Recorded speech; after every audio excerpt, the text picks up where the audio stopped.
Las Vegas. So let us join the courtroom.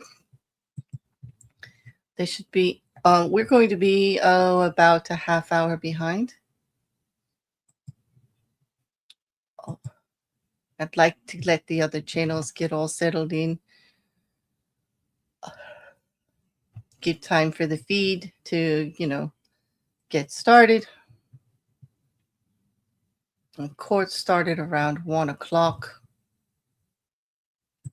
Back on record in State versus Davis, C377407. Normal party present.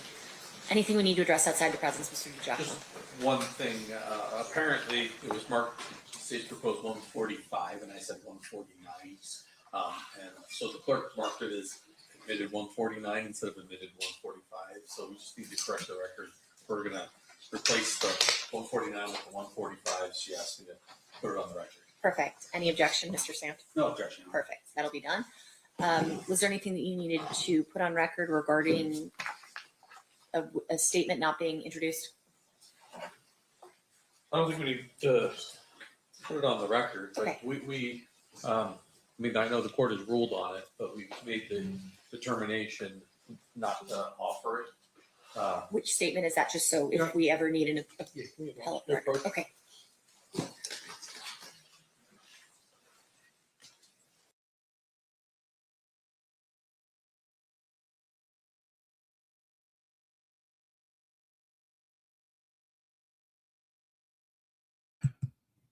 Okay, they had a little bit of a correction there for evidence being entered.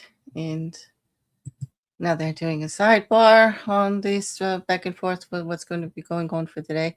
Hello.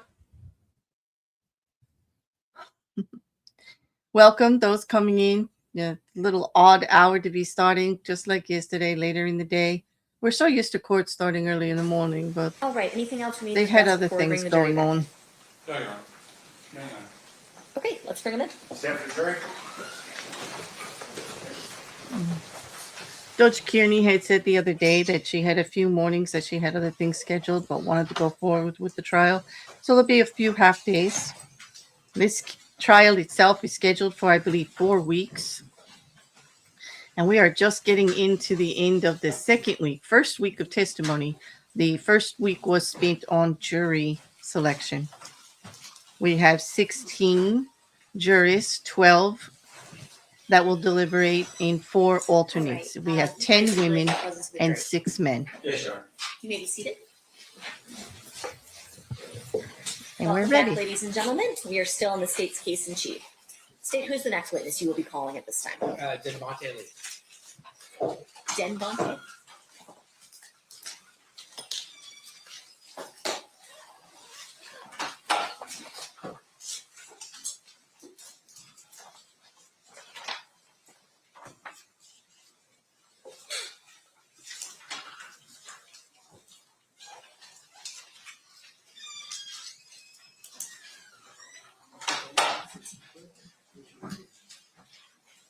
You do solemnly swear the testimony you're about to give in this action shall be the truth, the whole truth, and nothing but the truth, so help you God?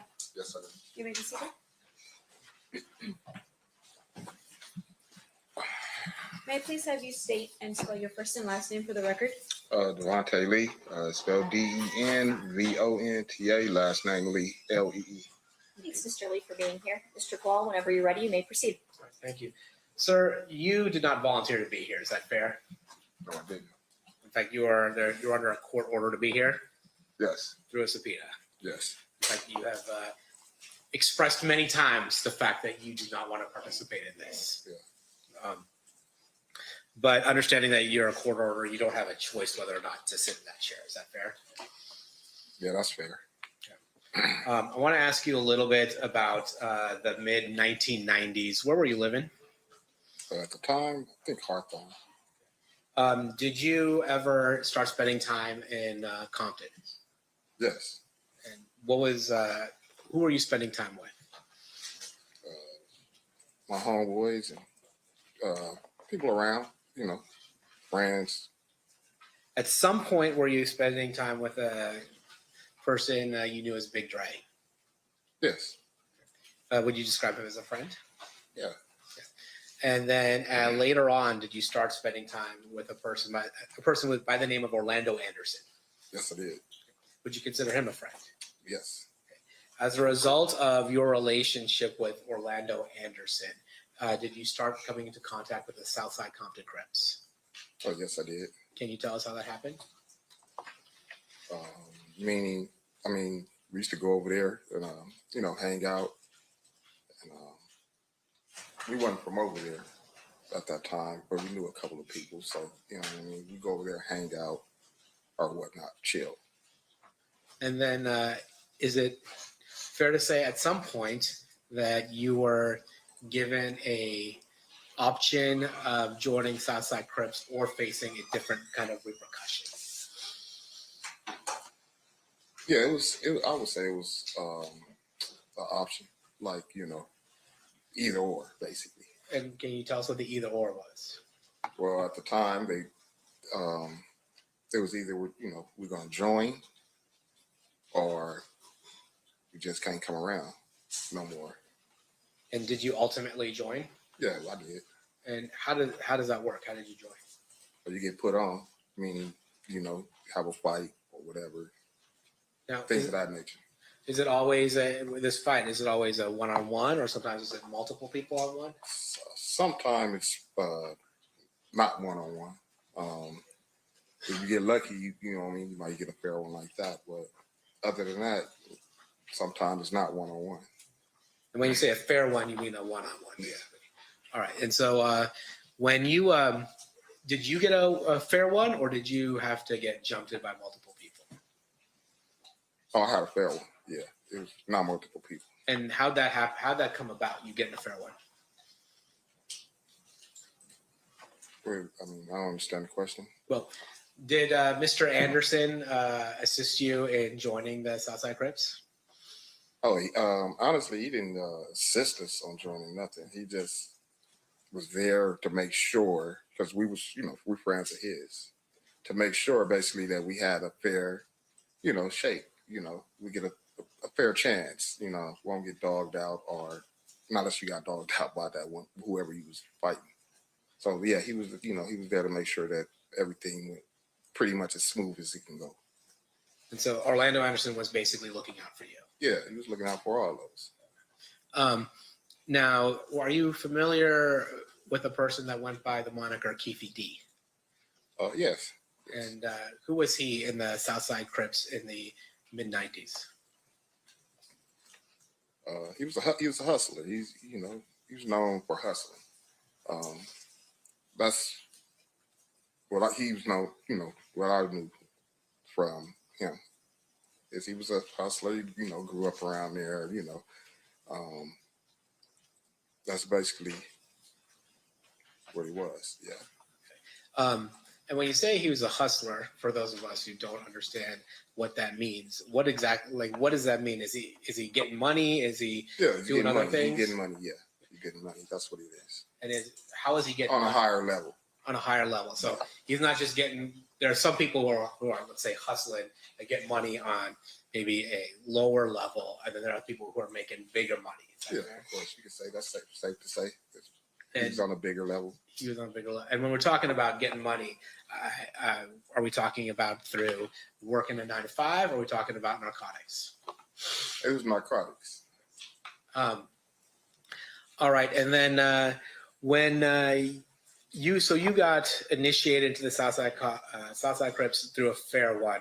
After that, would you hang around the Southside area a lot? No, yeah, of course.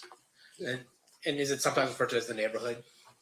You said it was the neighborhood is like yeah. That's where we're from. That's where we're going to be. Okay. And you had said we had talked about Orlando Anderson. Did he have any relation to the Keefy D? Did Orlando? Yeah. Yeah, that was his nephew. Okay. Orlando was Keefy's nephew. Okay. Yeah. And being a Davis or being part of that family in Southside, was that a big deal? I wouldn't say it was a big deal. I mean, because there's a lot of families in our neighborhood, but they were pretty, prominent family, And then did the day you got initiated, did DeAndre also get initiated? Yes. And are you familiar with somebody by the name of Terrence Brown? Yes. Was he older than you, or was he your age? Yeah, he was older than me. So, Yeah, he was older than me. So I assume he was in before you were in. No, yeah, way longer. Yeah, before. Yeah. He's more of a you were kind of in the group that Big Dre, Orlando, that age group. That was that. Yeah, that's that era. Yeah, that was. Yeah.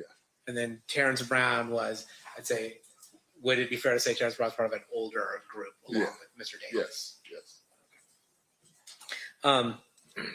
During that time, did the South Side have any rival gangs in Compton? We had a lot of rival gangs in Compton. Yeah. It's a lot, Understood. Was Mob Piru one of those rival gangs? Yes. And Looters Park Piru also? Yes. In the mid-90s specifically, like 1995, 1996, was there a war going on between Southside and Mob Piru? Yes. I'm going to focus your attention to around 1995. In 1995, were you aware whether or not Mob Piru was associating with a music label? Yes, I did. Yeah. And what music label was that? Death Row Records. And were you familiar with somebody by the name of, or went by the name of Suge Knight? Yes. And would you say that he associated with Mob Piru? Yes. Were you familiar with somebody by the name of Tupac Shakur? Yeah. And would he also associate with Suge Knight, Death Row, and Mob Piru? Yes.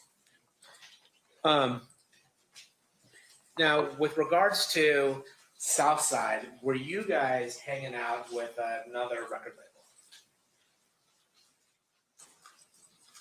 I mean, we have hung out with another record label. Yeah. Yeah. And what record label was that? It was Bad Boy. And Bad Boy, is that the record label that was being run by Sean Puffy Combs? Correct. And when you say you would associate with them, what would you go to concerts? Would you just hang out? What would be the nature of the connection that you saw between Southside and Bad Boy?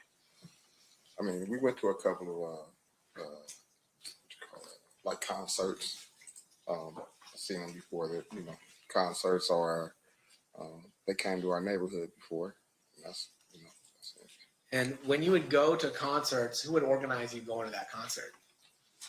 How would you know to go to the concert? Well, we just basically all do because they say we got tickets or da-da-da-da, and we all, they'd be like, okay, we're going to go to the concert. You get your ticket and you go. Would you, was your understanding part of it was to ensure that Bad Boy was not bothered by other gangs? That was the basis of it, I believe. I would say that. And was there a particular gang that people in Bad Boy were worried about? Yeah, they was worried about Death Row. I want to take your attention to the summer of 1996, in particular the Lakewood Mall. Are you aware of an incident that took place at the Lakewood Mall in the summer of 1996? Yes, I am. How are you familiar with that event? Because I was there. And that summer of Lakewood Mall, what happened? What were you doing at Lakewood Mall? One of our friends, he was going off to college, and he had went up there to grab some things to get prepared for college. So we went along with him. And, do you know where the money came from for this person who's going to college to get these things? Yeah, Keefe was helping, try to get you there. He needed, a lot of, I don't know what college kids need really, but, need a little TV probably, a little, clothes and things of that nature. And Lakewood Mall is not in Compton, is it? Not at all. Is it fair to say it's about 15, 20 minutes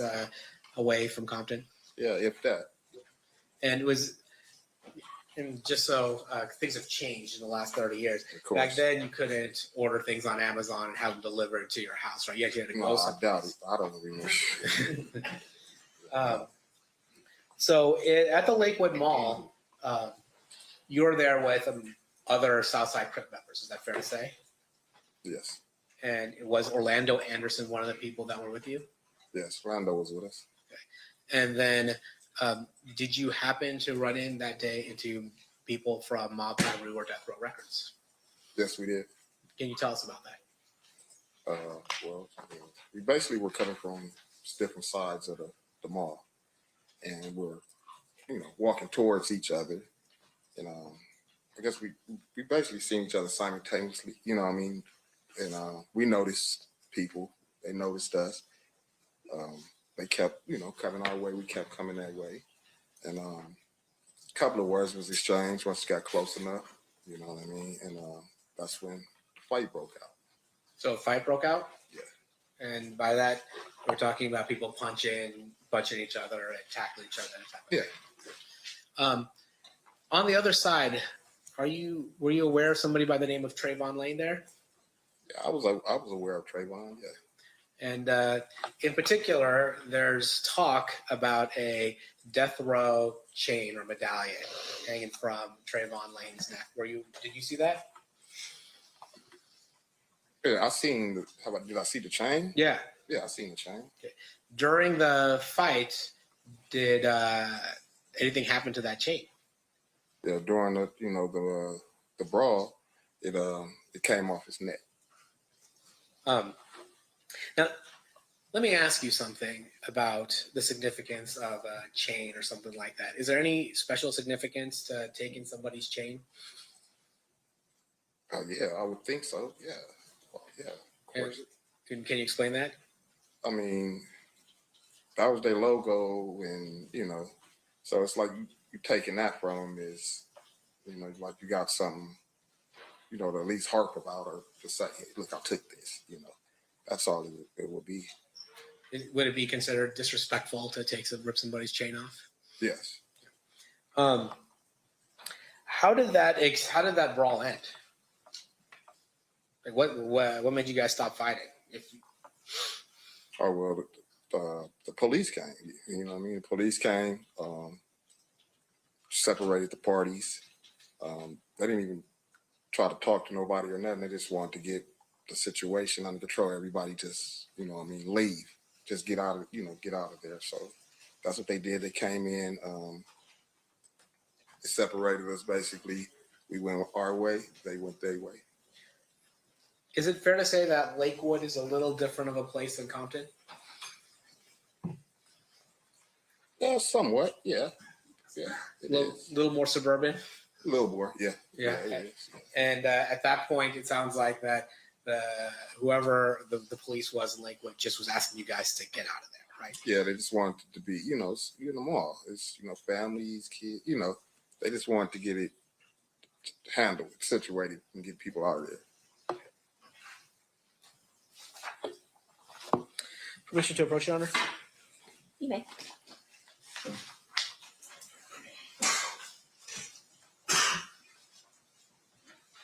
To show you some photos, exhibits that's already been admitted. I'm going to show you Exhibit 62. Who's that?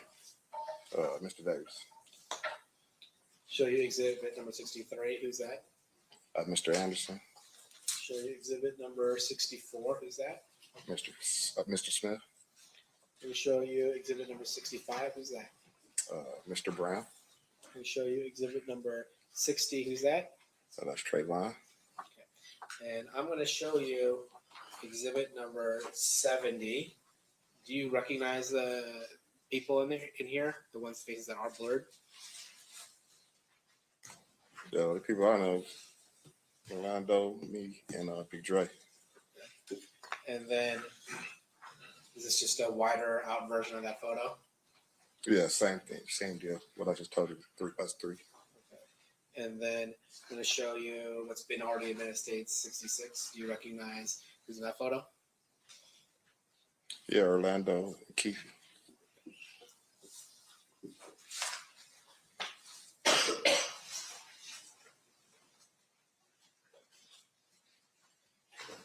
Did you go to the Mike Tyson fight in when Mike Tyson fought Bruce Seldon the weekend that Tupac Shakur got shot? No, I didn't. Okay. I was incarcerated. It's fair to say that that incarceration began in July 8th of 1996. Yeah, somewhere around there.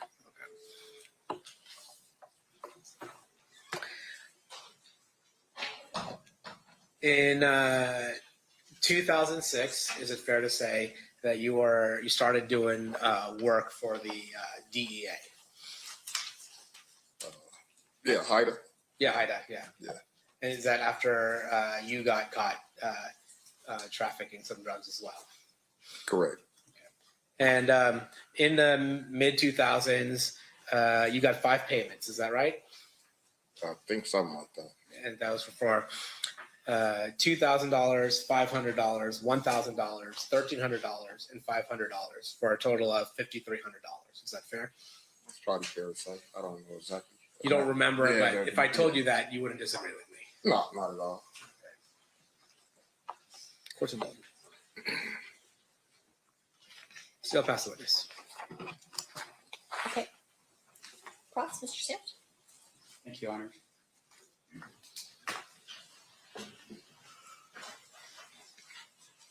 Mr. Lee, your street moniker is Dirt Rock. Correct.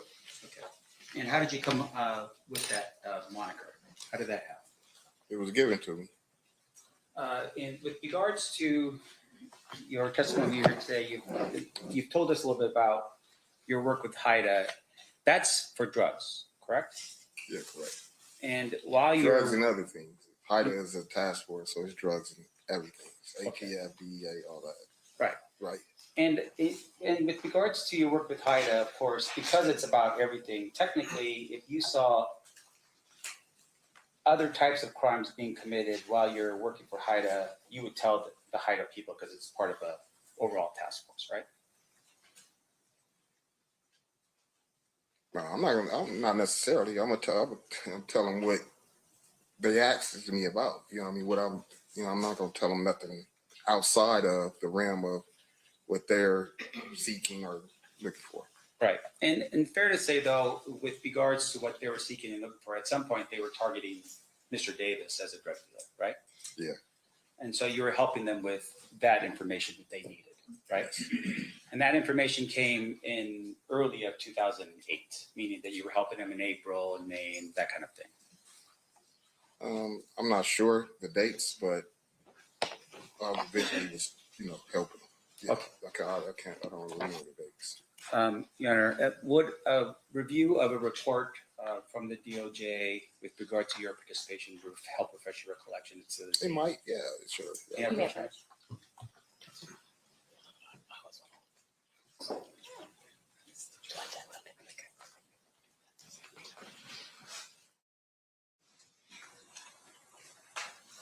Just take a look at the report, look at the date, don't say anything, and then I'll ask you some questions. Look at the date. Where's the date? Is it?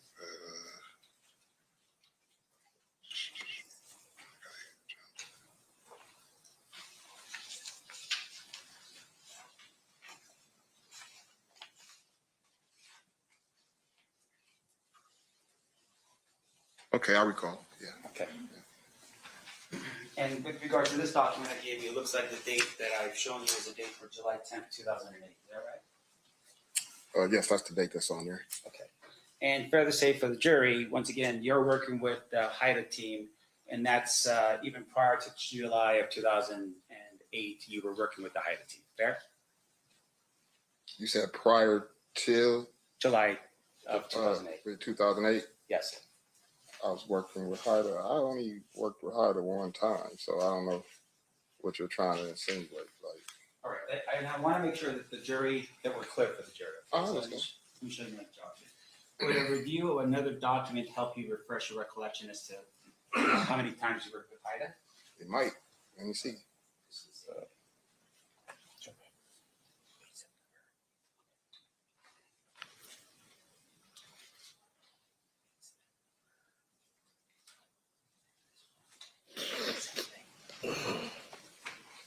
Yeah, Bush, Your Honor. You may.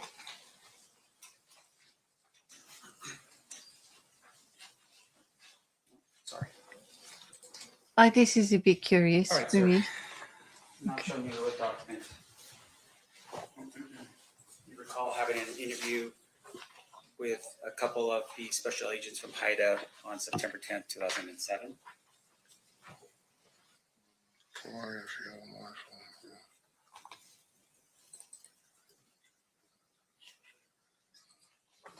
Yes, I recall. All right. And then also, once again, just for the jury's edification, showing you a document here. Were you also working with HIDA on April 3rd, 2008? See, working and being interviewed is two different things. Okay, so you're being interviewed by HIDA on April 3rd, 2008. Yeah, that's what it says. And you were given information with regards to Mr. Davis on April 3rd, 2008, right? I didn't get no information about Mr. Davis. I didn't even know at the time what, you know what I mean? I was there on what I was there for. Once again, this is about drugs. I'm talking about drugs. So with I am regards too. to, regarding 2008, April 3rd, were you there to speak to HIDA agents about drugs?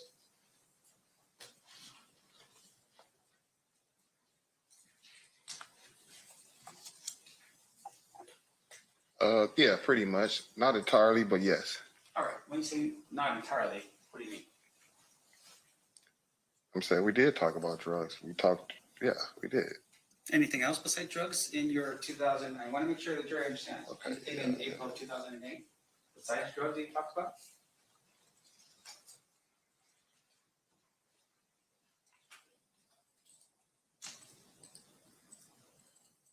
No, that's it. That's all we talked about. All right, thank you, sir. Now, in your time that you spent with HIDA, you had shared some information with regards to what we now call the Lakewood incident. Remember, we just talked about this a second ago? Yeah. All right, can you tell the ladies and gentlemen of the jury when the Lakewood incident occurred? It was in 96. I want to say July. That's what I want to say. Yeah, that's July. I feel it's July of 1996. Can you help us as to how you know it was in July? Yeah, because it was the summer. It was in summer. And he was getting ready to go to school. So I know he had to be there that summer, you know, to start up his training and stuff for football. Okay. So if somebody else, an FBI agent came in here and told us that it was a couple weeks before the fight in Las Vegas, would he be mistaken? You said who came in and said what? If somebody else testified about that date and said it happened. Objection, Your Honor, to have this witness talk about what another witness stated. I'm just asking you. And that witness was stating what he said. We can't All right, thank you. opine as to whether he's mistaken or not. I'll withdraw the question, Your Honor. Okay. Let me ask you this. You shared the details of the Lakewood incident, right? You told people about, you described it, correct? Describe it to who?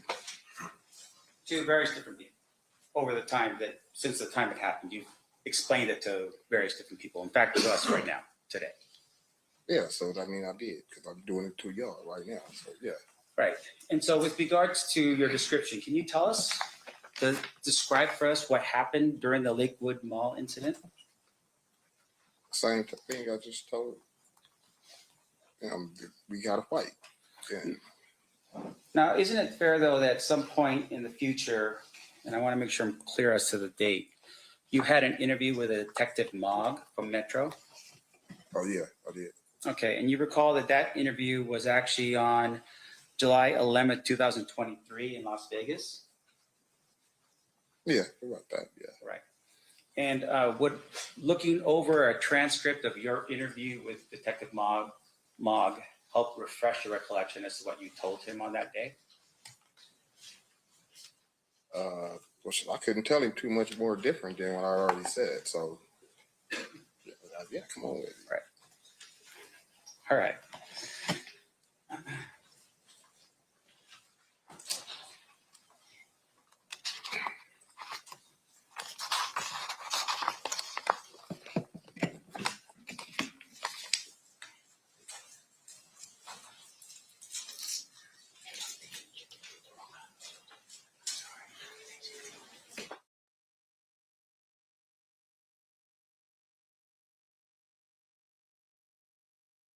Yeah, question.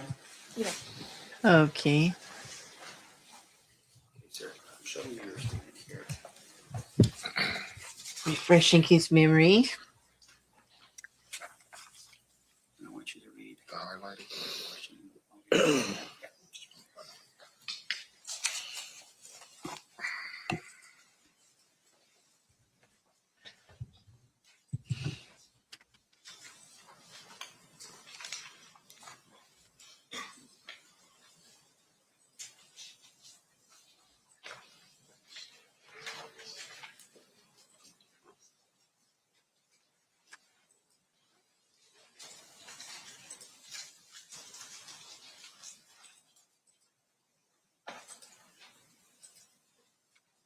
Okay, now what's your question?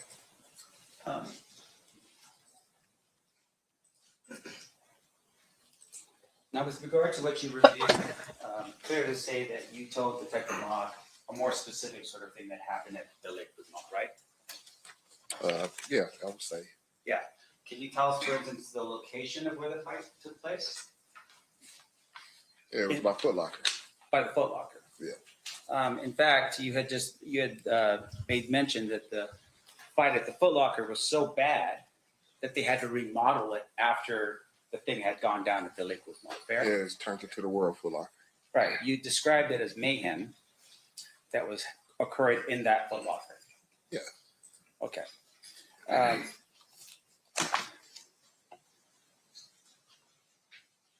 One moment, please, Your Honor. of course.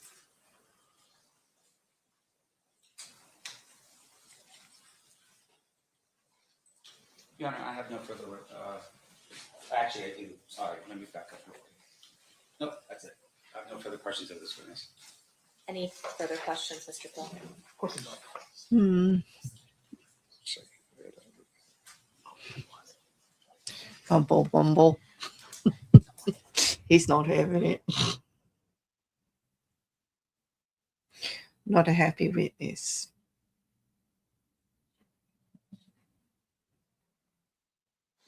Your Honor, I will pass. I'll pass the witness except for one thing. I don't think I moved before the witness. Please, I don't think I moved the exhibits into evidence. I just want to be clear about that before the witness is on the stand. Okay.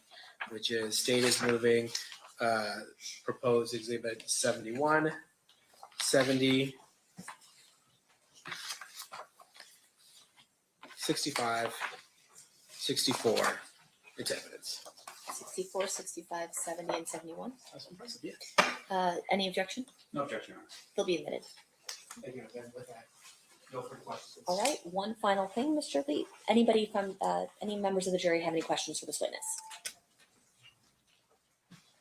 Okay, got it. Can I have the parties approach? Okay, they have a question. You wonder. Well, he does not look happy to be there. He's under subpoena. He would definitely be considered a hostile witness. They have to read his testimony practically into what they want on the record. He did identify some photos into evidence and who they were. And he did talk about the mob hero in Southside Crips All right, question from altercation. one of our jurors, Mr. Lee. What did you receive multiple payments for if you gave information to HIDA once? Well, it was during, the course of the investigation and things like that. That's what it was for. During the course of the whole thing, they have different ways of, looking out for you or giving you something to kind of help your situation or something like that. Any follow-up based on that, state? Nope. Defense? No, Your Honor. All right, thank you for being with us, Mr. Lee. You are excused. Thanks. You're welcome. So, Duane Davis seems to be like slightly smirking. Like I haven't seen that look on his face So we're going before. to play What's going on there? 2008 statement, which I think probably Any- took up the rest of the day. Anybody else get So the it's feeling already that they been just got him admitted. to What- admit he remind us was what, paid and he was exhibit paid that for is. information during the investigation? great I do question. believe so. I That think could be it's why gonna he's be- smirking. This isn't good. We're going to hear the audio now of the interviews from 2008 in Do you know forward, that? I believe. Okay.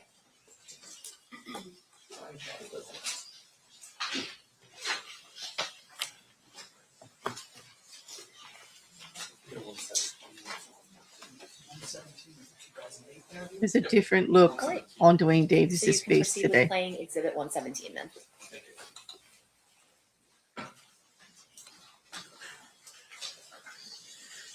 If we just maybe the volume down at the beginning because it's really staticky, and then we'll turn it up when they start talking.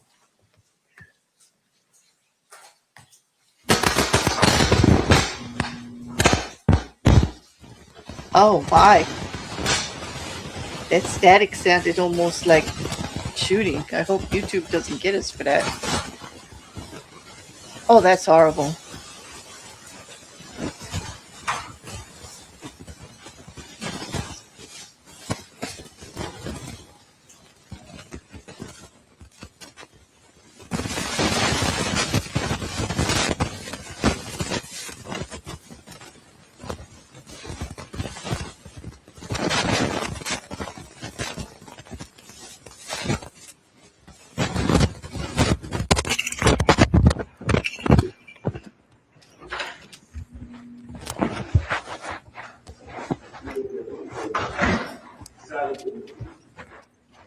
What's she calling?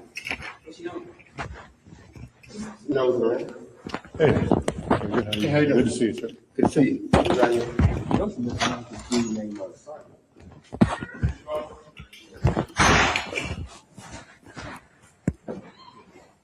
Mr. Higgins is here now.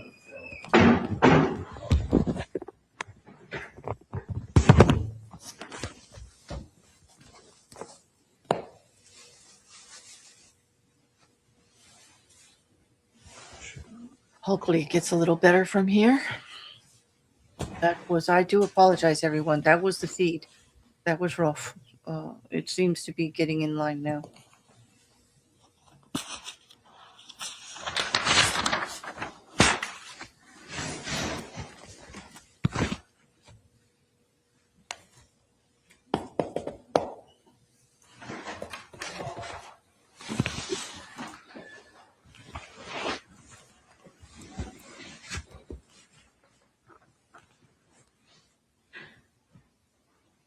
You get this thing catered?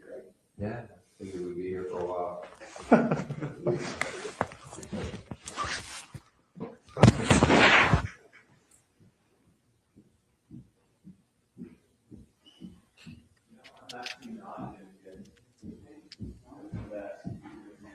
Oh, dude, you can just walk out there and buy breakfast.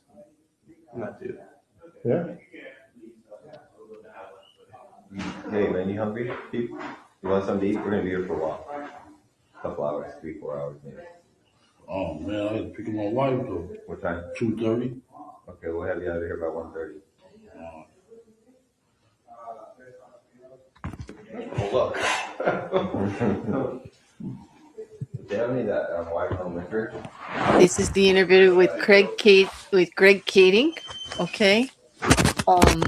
I do believe that Duane Davis had his attorney, Mr. Higgins, with him. We're going to hear this. I do believe this is the interview where he brings Puff Daddy into everything and starts explaining things and how things were set up. I ain't seen no spook down game either. Okay. A couple of weeks for the murder. Okay. Good stuff.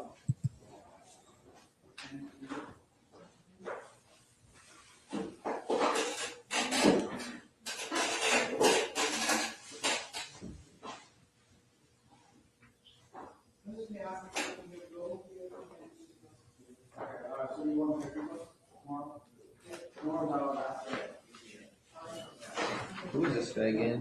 Fufula? He was the guy, he was a witness that got shot and killed after the incident. And before he really had a ability to make any statements.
Where's Wayne?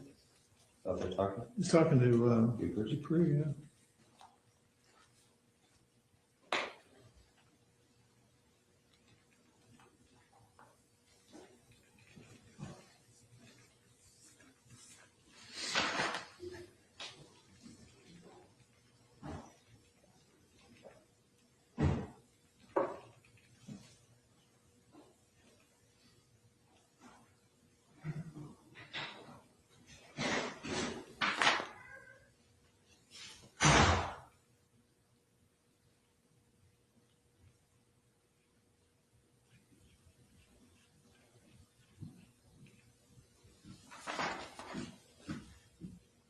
I never said I seen Reggie Wright up there either.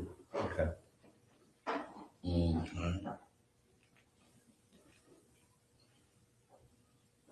Okay. Regarding what? In Compton or at the Biggie thing? At the Biggie thing. Okay.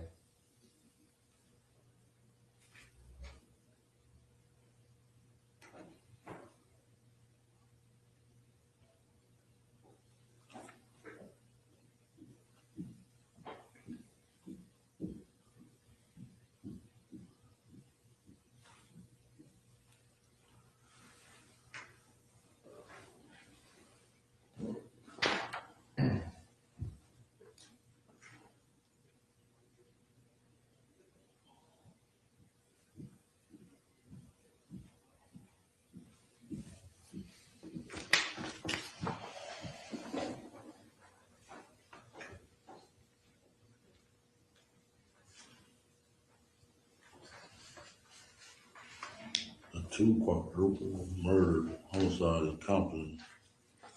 Concerning the 2, okay, yeah.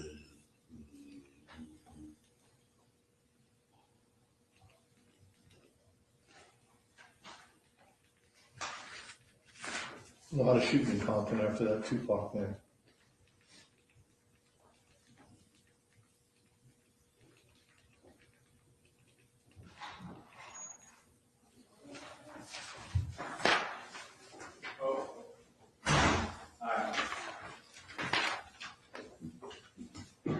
Sorry for the late, guys. You know how it is. It's so difficult out here to make a living. Trying to hustle? Oh, I'm trying, man, but nobody wants to buy anything from me. I'm just kidding. Wayne, Yes, sir. keeps going over his original statements that he gave after his Okay. arrest back in 90, whatever. Are you hiding the donuts and coffee over that? These guys wouldn't let me get in. See? I know how y'all is. I'm trying to help you out, man. I'm looking after your heart. See a fat boy here, you guys are like, yeah, we got food and make a combination. Okay. Oh, God.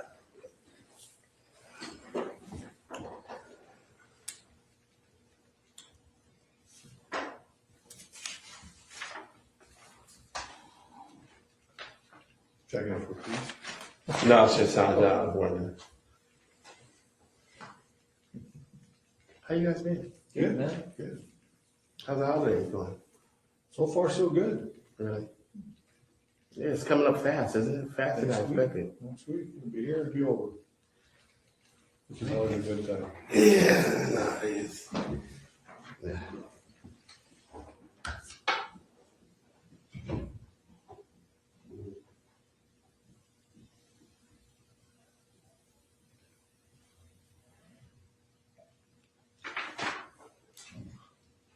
Is my secretary here? Or someone else let you guys in? It was open. Oh, it's open? Yeah. Okay. Some dude came in with like a cart full of food. People came out like ants, man. Oh, okay. They got some guy pulling the cart around selling sandwiches.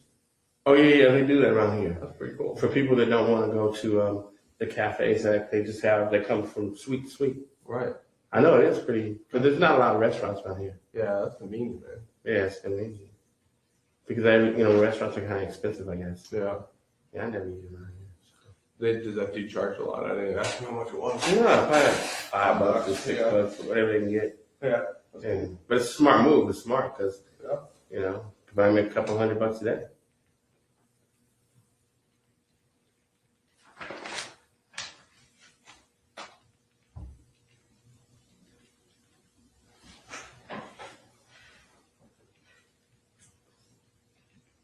See you tomorrow, man. No, holiday, you know. Yeah.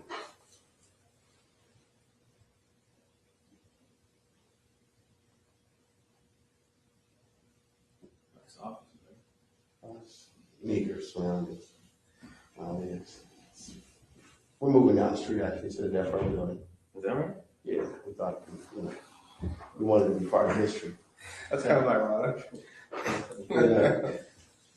It's nice that we did it. Yeah, it's real nice. I seen from outside, not the inside. Yeah, this lawyer and doctor bought it. I know the lawyer, her name is Shelley McMillan, and this doctor bought it. And they, He's at the hospital right now with his father. He's a minor.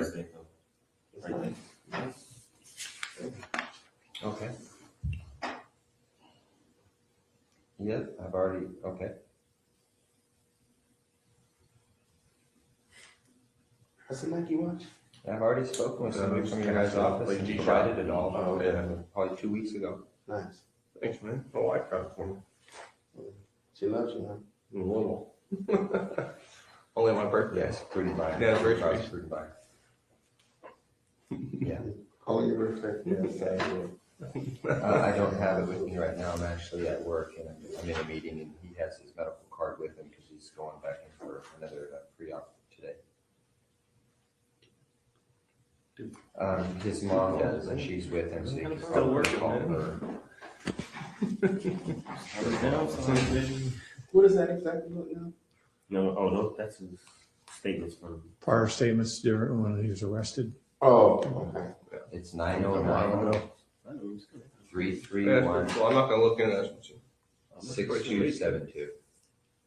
$19 phone, man. What? It really doesn't look like it. Yeah.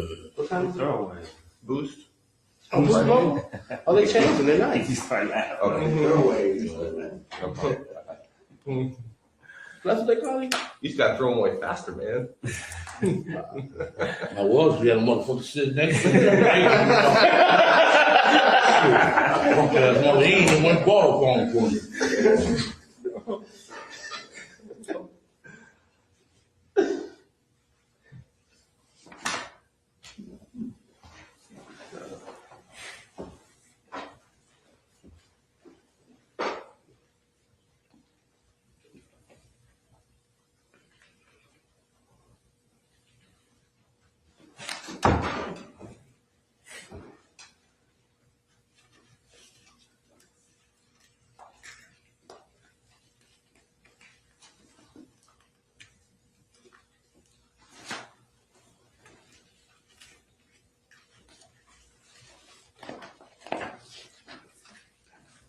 I like the way that Vegas does their reports.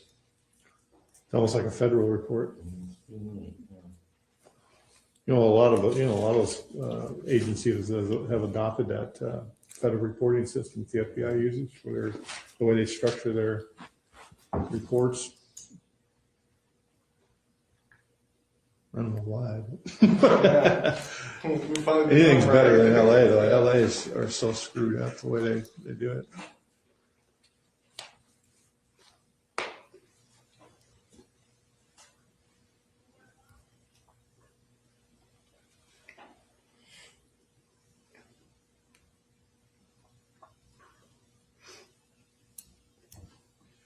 Hey, Greg, can I have a piece of scratch paper? Thank you.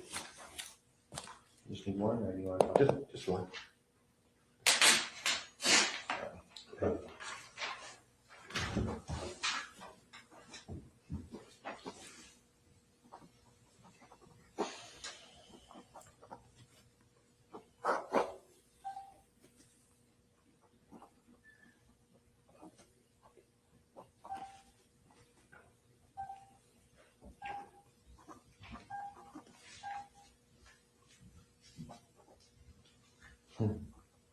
And we got accused of doing this one too.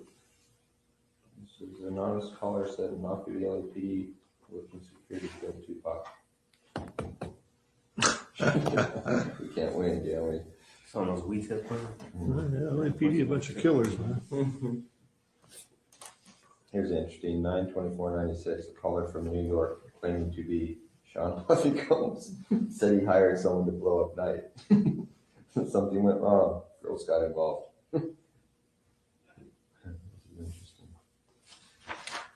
I believe that one. Are you gonna call in on himself? Yeah, no, but somebody, Somebody just calling in. He called. Yeah. Well, he had to put some credibility to it, yeah.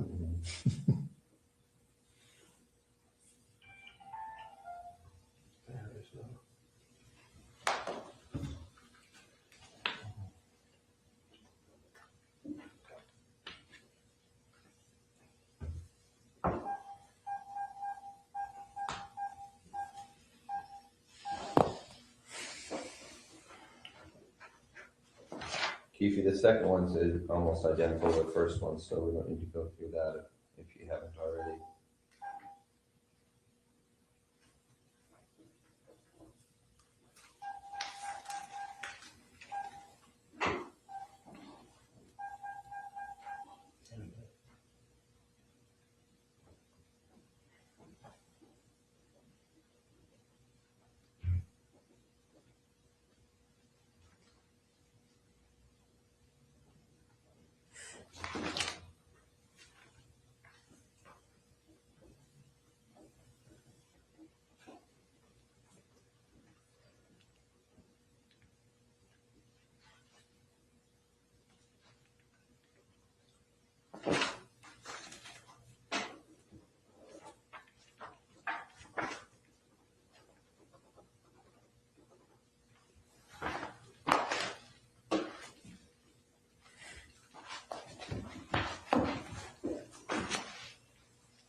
Hey, Chief, the guy who wrote that wants to know if you still have the girls going to the club selling ecstasy.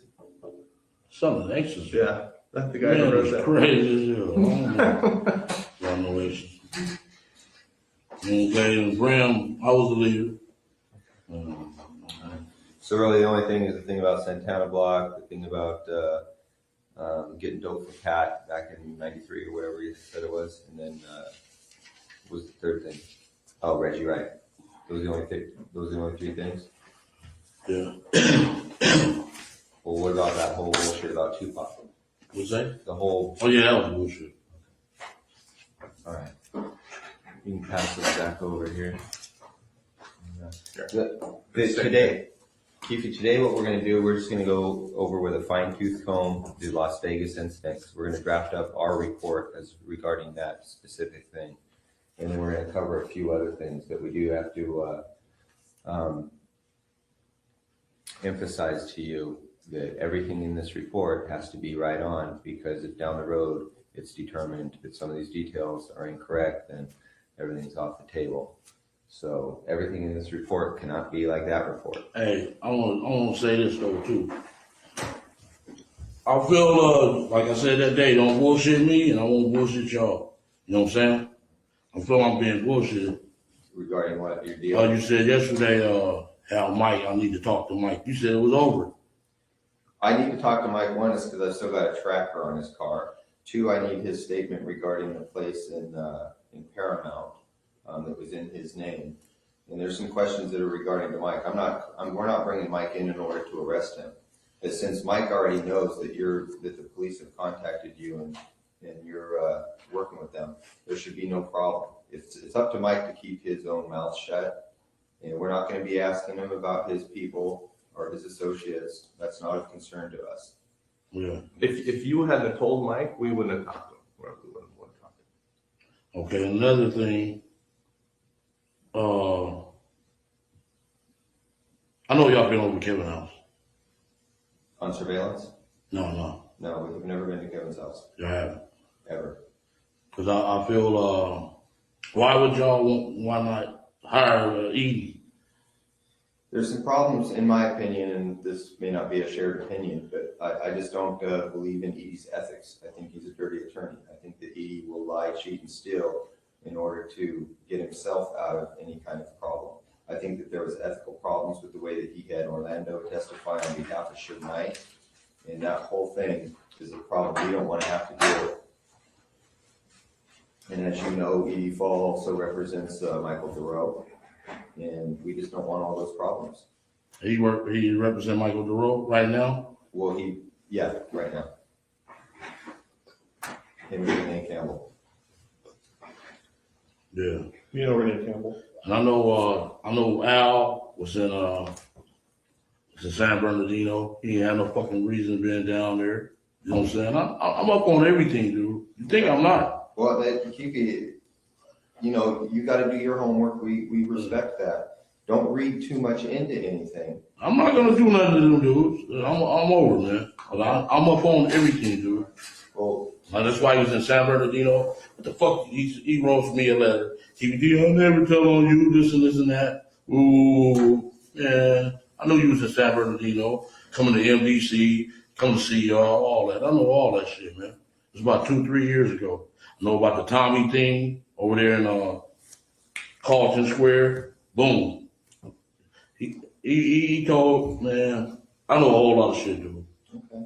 Well, you probably know more than us. You know, we're doing our homework as we go.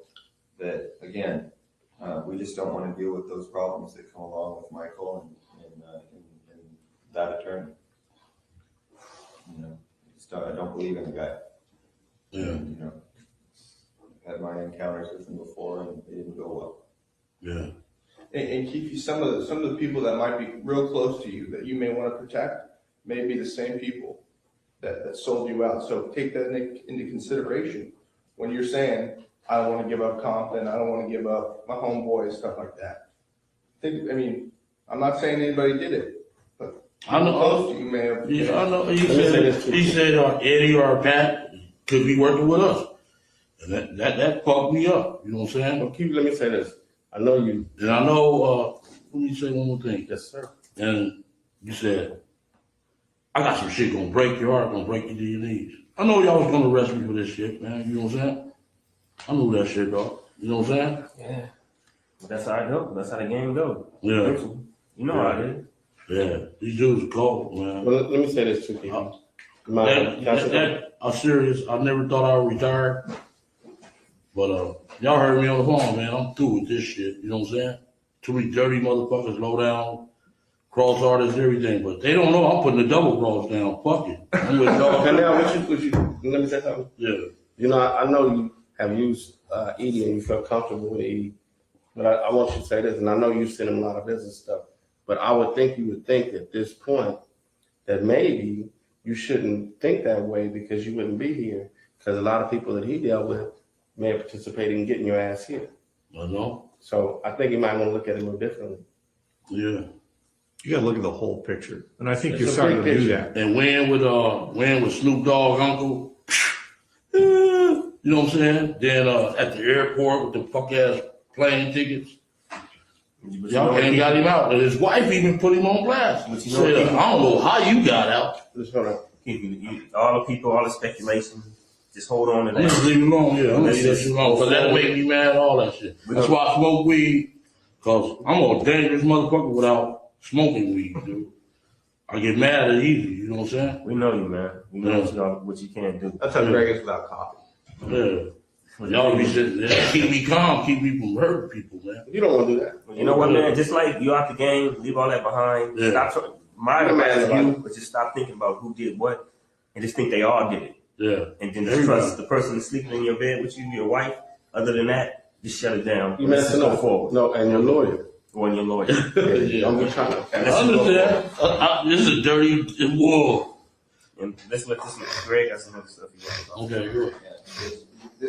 What this ultimately comes down to is how valuable your life is, your family. And when I say your family, I don't mean your extended family. I mean your brothers, your sisters, and your wife and your kids. That's it. Anything beyond that, as far as we're concerned, is fair game. I thought Speedy. Kevin will work out his own deals. Speedy ain't got a lot on the table. I don't think that's going to be a problem. And you know, we'll throw that one in if that's what's important to you. We'll throw that one in. But besides that, man, everything else is fair game for us. I just want to say this, and me and Keith had that conversation. I try to explain to Keith. You know, some people out there that you may have love for, but you can't control that their stuff is way out. That's not within your zone, you know what I'm saying? So you have to understand that. You know, all the son of a bitches did me dirty, you know. They're not, you know, they're out of the zone. So a majority of them, you know what I'm saying? Again, don't think beyond your family. Don't be concerned with anything beyond your family. Right. Kevin will come in, he'll work his own deal out. He's got to do that. You know, he's got a lot of liability out there in Richmond. And so your brother's gonna have to come in and work his own details out, which I'm sure he'll do because he doesn't want his own family disrupted. and he can help himself, but if you can't control him, you know, that's his situation. He created. You don't have nothing to do with you. Mm-hmm. Yeah, ooh. They ain't like the old school dudes, man. You know what I'm saying? They ain't like the 80s and the early 90s dudes. These new wave, MySpace gangbangers.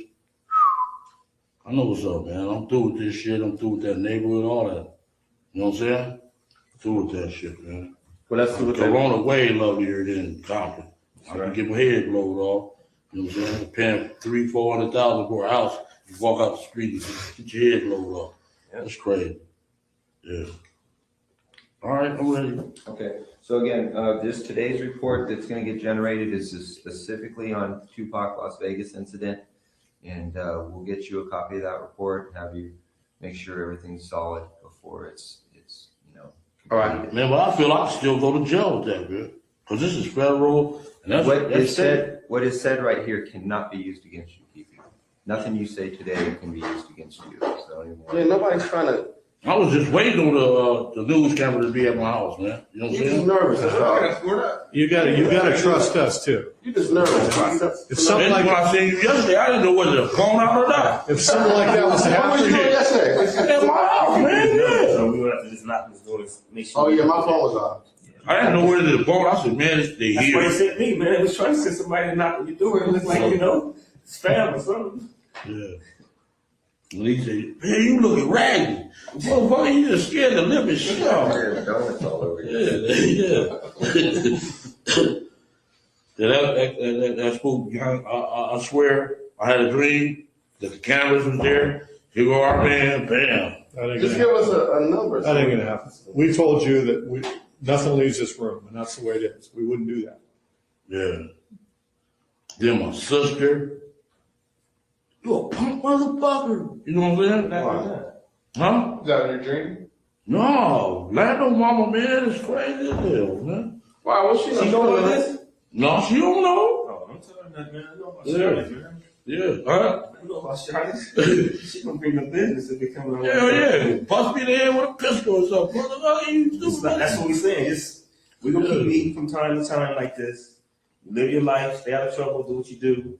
If you don't say nothing, it's cool. But if you go out there and start talking and looking for people who you possibly think talk to us and all that kind of stuff, you're gonna cause you gonna cause problem. Yeah. But with that, we gotta move forward on these questions you get ready to ask. We're gonna keep going over and over this. All right. Take too much time. All right. So that's it. We're gonna start. Me and Jeff went back to New York, did a little bit of groundwork back there. As far as the Tupac thing is going, you know, we just want to run down all the leads as far as they relate to Zip and to Puffy, and that kind of thing. You know, but at some point in time, we will have to go hit up Bubble Up, get his statement, and the other dude that was in the car that's still alive. Ain't nobody else still alive. Corey wasn't there. No. B. Trey and Lane, they both did. No, the other dude, Guitar Carol, or what the in the car behind. You want to show them the diagram first? Yeah. Maybe more clarifying it. Who was in that car with Zip, or the van with Zip? He wasn't in the van. He was in that van. That's the way we had it. You let us know if that seating arrangement is right or wrong. Anything you want to change for the seating arrangement or whatever, just mark it on that one. Wherever you was sitting, wherever Orlando was sitting, who was in that car behind? No, well, y'all know this shit already. But the seating range might be, because were you driving? What? Were you driving in the first car? Because see that line says you're driving, okay.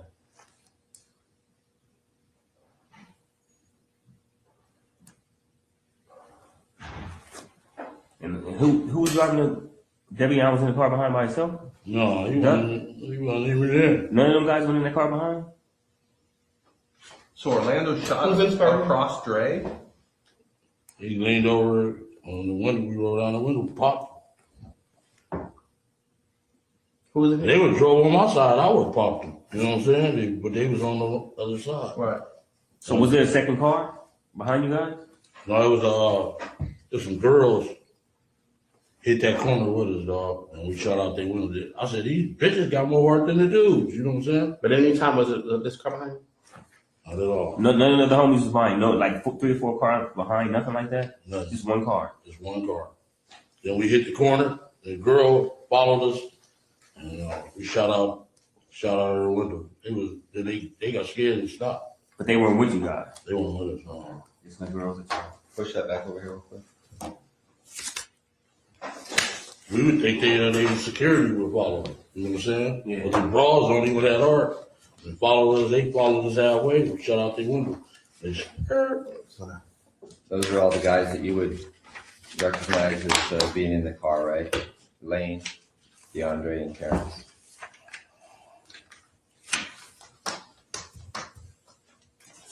Yeah. Okay. T-Brown. Yeah.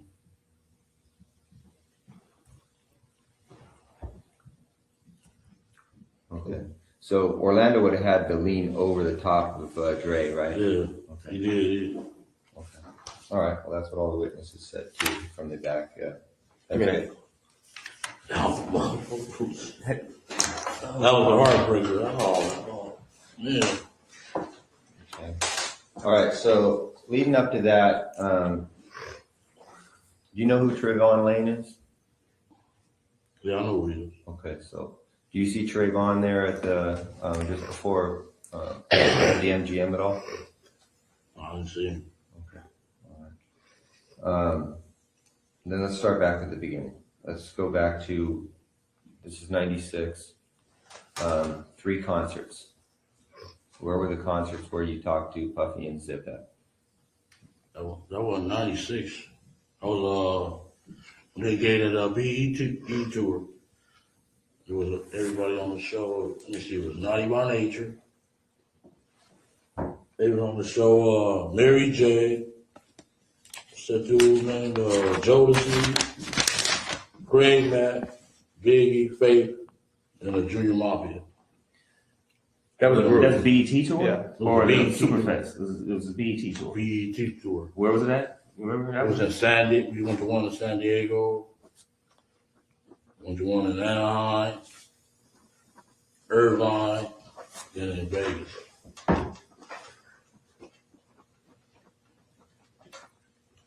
You know, all 4 of those locations, San Diego, Anaheim, Irvine, and Vegas, that was all the same tour. It was all BET tour with those acts. Except the Irvine. The Irvine was a summer jam. Okay, can you hit those acts again? Naughty by Nature, Biggie, Faith, Jodeci, And Mafia. Junior Junior Mafia. Mafia and Biggie. For Faith Evans, right? Yeah. Okay. All right. So all the acts on there were from Bad Boy, basically. Mostly, yeah. And no, he had managed Jodeci. Jodeci and Mary J during the time. So it was pretty much a Bad Boy Puffy Yeah. tour. Are you gonna be able to track down those dates, Darren? Yeah, I can look it up. Okay. With that, yeah. All right. Now, on all 4 of those occasions, there's San Diego, Anaheim, Irvine, and Vegas. Which ones do you actually talk to Puffy at? Every one. Every one of them. Yeah. Which of those 4 is it when you talk to him about murdering Tupac? It was really about both of them. Either one of them. It was Anaheim. Tupac and Suge, you mean? Yeah, Anaheim. A couple of times at Greenback. And where? Greenback.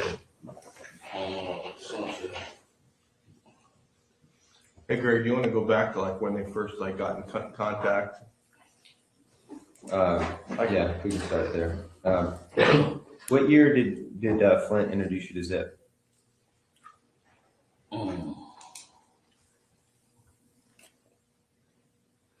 It's like maybe like 91, 92. Oh, way back then. Yeah. Okay. Early 90s. Where does Flint introduce you to Zip at? We had a baseball game, and he was they pitcher. They was calling him Dwight Gooden. We got a Dwight Gooden. We used to play for like cases of champagne. They bring their team, and we played in Southside. Yeah, Southside Santana kind of like thing. Or just they really think he an imposter. The Santanas do. You know what I'm saying? Cause he just like really, they charged him, you know what I'm saying? He wanted to join their gang. They was the baddest gang back then. But they don't really recognize them. They be on their ass, asking them for money and everything. But it was Santana's baseball team. No, it was some LA dudes. It was Kelly, Keyshawn Johnson, a few more dudes. So is it like a high school field? Like a local? No, not far. South Park. So, okay.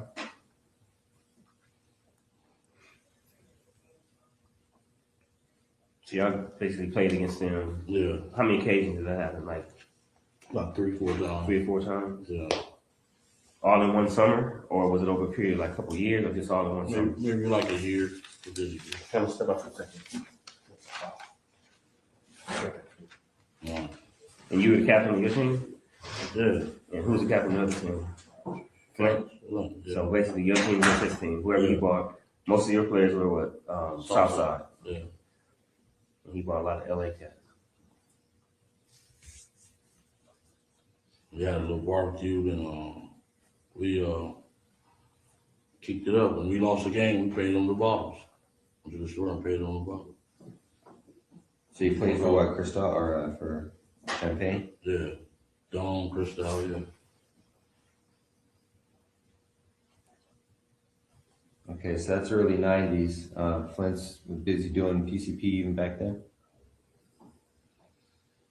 I can't say, he was kind of starving then. Okay. He used to always ask me for money and all that shit. Okay. But 91, then we went out there in 91. To New York? Yeah, about 3 weeks. Because he bought Zip to like the last baseball game or one of the first baseball games. Did he come to all? Did Zip come to all 3 games? Yeah, he used to come out. Yeah, he was a pitcher. Okay. And then Okay. they used to call him Dwight Gooden. Oh, okay. Dwight Gooden for y'all. That's how Flint introduced him, is Dwight Gooden. Boom, he came in. He was a pitcher. He doing them fancy curveballs. Could he throw? Yeah, we used to. We was good athletes in Southside. We was a lot of good athletes. Yeah. Kurt Lambert was a good actor. So quick, is that who you know as Zip? Yeah. Now you got hair now. That's no. That might be old. This Oh.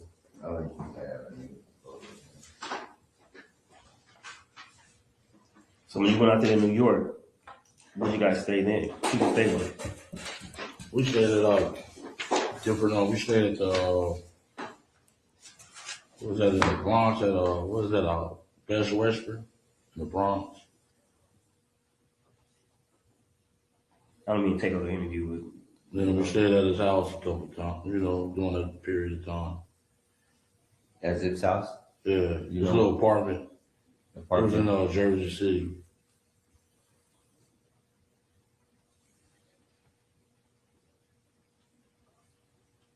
Okay.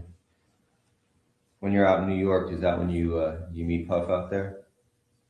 Not doing that. I met him. He gave a party at a little club down in Santa Monica. Paradise. Oh, he's 24. Was Paradise 24 used to be? Yeah, it was Paradise. Yeah, on Santa Monica. Okay. Rhode Island. Yeah. That's where I first met him. This was like That's okay, Keith. We're gonna try to keep this in order, so we'll get to that part. Okay. So now you're in New York with Zip and Flint, and what's happening in New York while you guys out there? I had brought some birds out there. Okay. They kind of like ran the sham. You know, I guess he gave Fast the money. A couple of days later, he jumped in the cab and leave. Okay. So I'm still out there like 3 weeks trying to get my fucking money. You know what I'm saying? Flint fucked you over? That's what it looked like. You know what I'm saying? So what's the name gave me the rest of the cash and said I gave Flint the money. How many birds did you have that you took there? 3. Just 3 birds? Okay.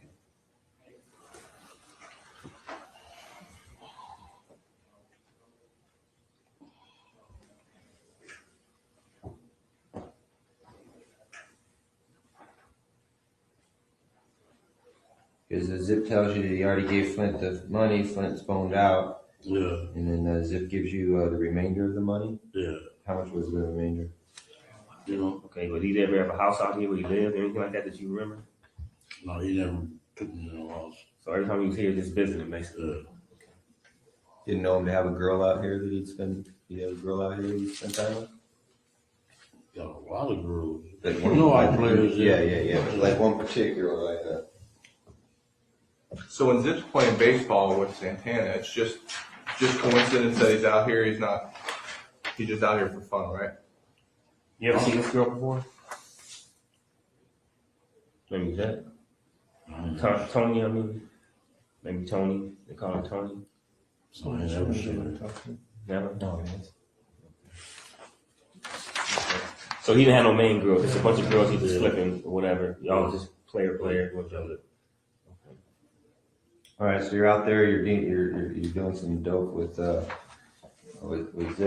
and then what happens next in your guys' relationship? You come back to Compton. You're running your game out here, and how you just continue to have an ongoing relationship with Zip, or do you always have to go through Flint?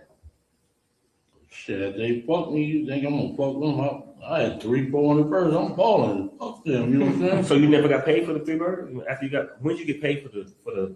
They gave me the 17,000, and he said, "Fats had the rest of the money." So I just, okay, fuck him. When he come around, so you just ate it. You didn't get that money, never. Yeah. Then he come by 210 sometime. He had to be all COD from then on. No more front seats and none of that. So Flint used to get a lot of the stuff from you. No, he's talking about Zip. Flint used to come. After he did that, right? COD from now on.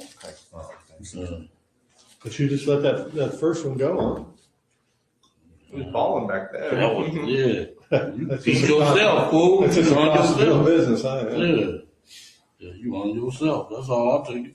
So he would keep coming to you, but he'd be COD, cash on delivery, buying birds over the years. He went to jail. Maybe we did about 2 or 3 transactions. He went to jail after that. And I was asking why the fuck you would go out to Miami and I got the shit here. That's what you get. Because that's what he's doing, going to Miami getting some stuff, and he got popped. That's where he got popped. Yeah. But when you brought the stuff back to New York that first time, who was that stuff for?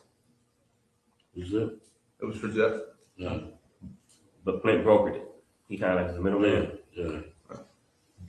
Do you after you have your little deals with Flint? Do you end up you start doing anything with Zip, like directly with Zip, back and forth to New York? When he went to jail, Flint did. Yeah, he called, say Zip snitching. So I was like, Zip snitching? And he's like, yeah, man. I said, well, why the fuck your nephew was with him every day? You know what I'm saying? That don't sound good. Maybe he's trying to keep me away from him. And that's what Zip came and said, man, he's just trying to keep us away, man. We can get his money. You said his nephew is with him all the time? Little D and Derek. Derek and Daryl. Yeah. Little brother, Wanamaker brother. Because they hung out with Zip a lot. Yeah, he was hanging out with Zip. When Flint was in jail? Yeah. He was making money with him, or he was just hanging with him for the bras, for the girls and stuff? I really wasn't getting their business. I just handled my business, man, But they was with the girls, they do the cars, all that shit. So time goes on. This is through the early 90s. Flint gets popped in Miami. And then anything else significant regarding Zip and Flint? You guys just all got your drug games going on. No talk or issues with any of the, no talk or issues with anything about Tupac at those early stages? No. He was still with them Digital Underground or somebody, the other people. So he hadn't returned death row yet.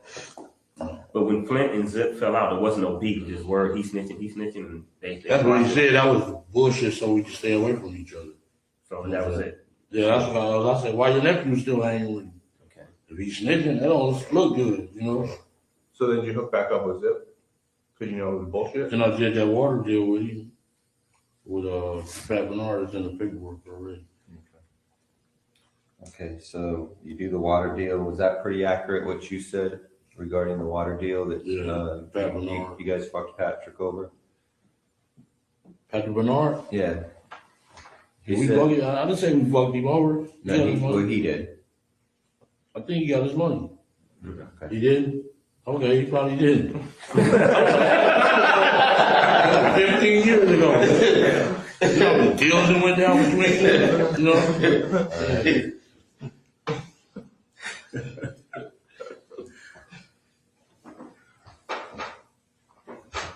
Now, why is the PCP deal getting brokered by you and not Flint? Why isn't Zip going directly to Flint? Because he was in jail. Oh, okay.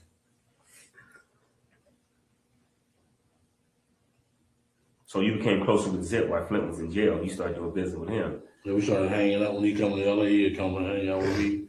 We go party. First class. Everybody was cool on Flint at that time. Like, man, because he was in jail. Whatever. And his shit don't match neither. 100 fucking keys.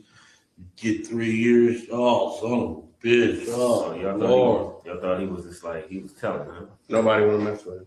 Holla, man. We know. And Corey, 200.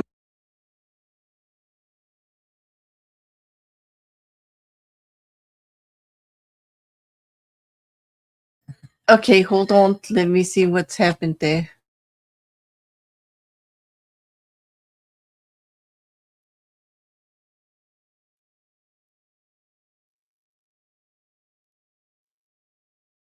Stage here. Back to, you said San Diego was before Anaheim. Yeah. What happened in San Diego and how'd that develop? We smoking weed all. I ain't never seen them over smoking weed in the MGM like that. A big party out there, and we went to that thing. Were they there? Who? Puffing them? Yeah. Okay. We smoking weed all. I ain't never seen them over smoking weed in the MGM like that.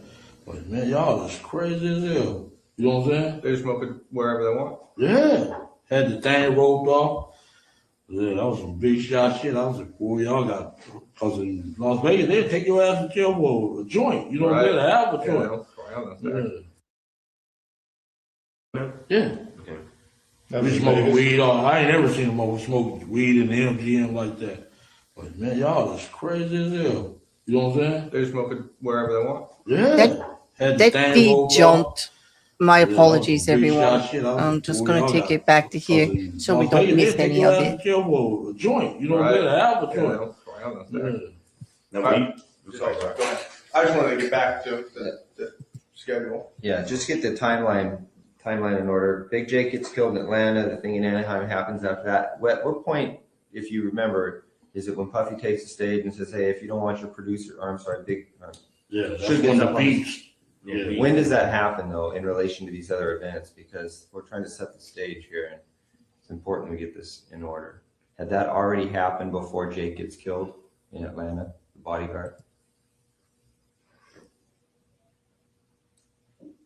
My girl got all that memorabilia. I can go look through that shit. You know what I'm saying? That was back in New York, right, when that occurred? Yeah, when he was on stage. And really, the Wu-Tang was on their ass. They was the one dancing all in their face. You should have started a beef with them. You know what I'm saying? Puffin was like little kids, you know, Junior Mafia. Yeah. I think it happened before, though. Before Jake? Yeah, before Jake. So you could see Suge getting up on stage, making fun of Puffy. Yeah. Because that was like the thing that started I did it triggered it. everything. Yeah. Before anybody got shot, killed, security. of disrespect. Yeah, that was disrespect like fuck. Because that would set kind of a motion for Atlanta. had to be before. Yeah. All right. Okay, so right now we just got to Anaheim. Let's go back to, you said San Diego was before Anaheim. Yeah. What happened in San Diego and how'd that develop?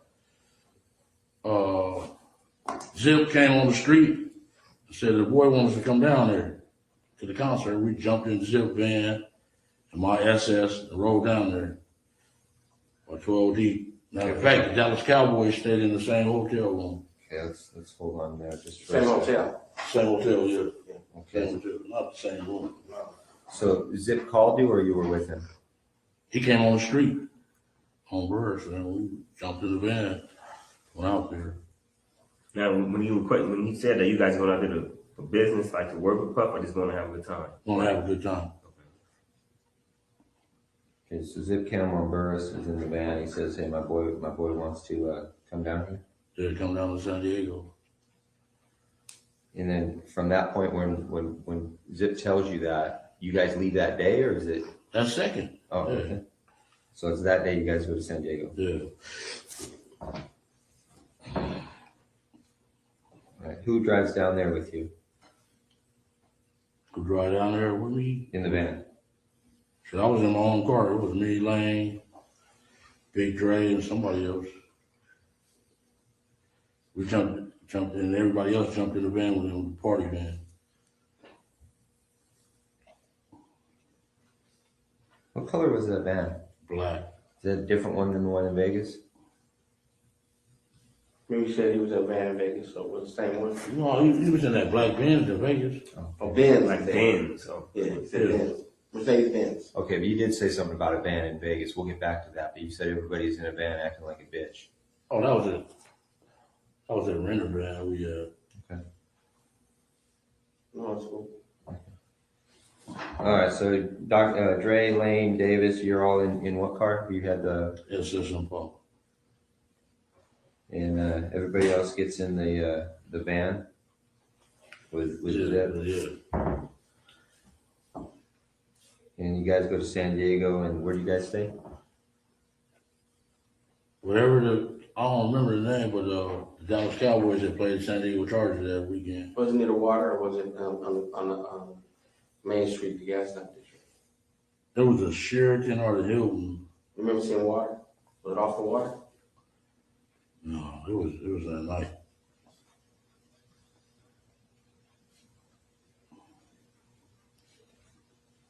That'd be a nice place. Cowboys are staying there. Yeah, that was my team. Yeah.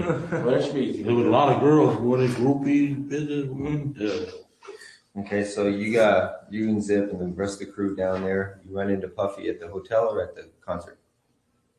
We ran into him at the concert, then we went to the hotel after the concert.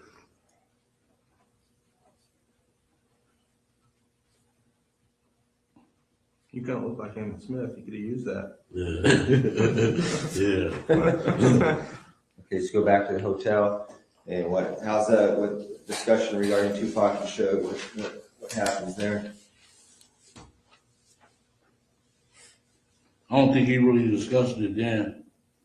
Going in, we was in the room smoking weed and the little total brawl. What's her name? Keisha with the panther thing. She said all in the lab. We just having a good time that night. Okay, so no discussion about I just want to ask a question. I'm curious. Who paid for your rooms when y'all was there? Like when y'all go to the hotel, y'all already had rooms for y'all? No, I don't pay for it. We had money, man. Them dudes. Oh, y'all was paying y'all stuff. So they were just getting started. Really. Oh.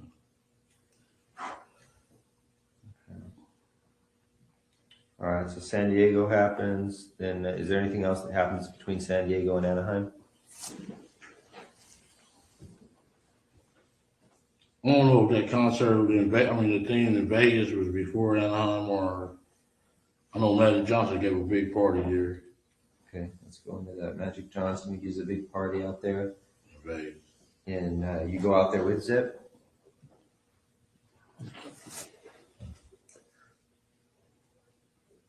we stayed in Treasure Island. That was the Holyfield and Douglas fight, was it? The Holyfield Douglas fight.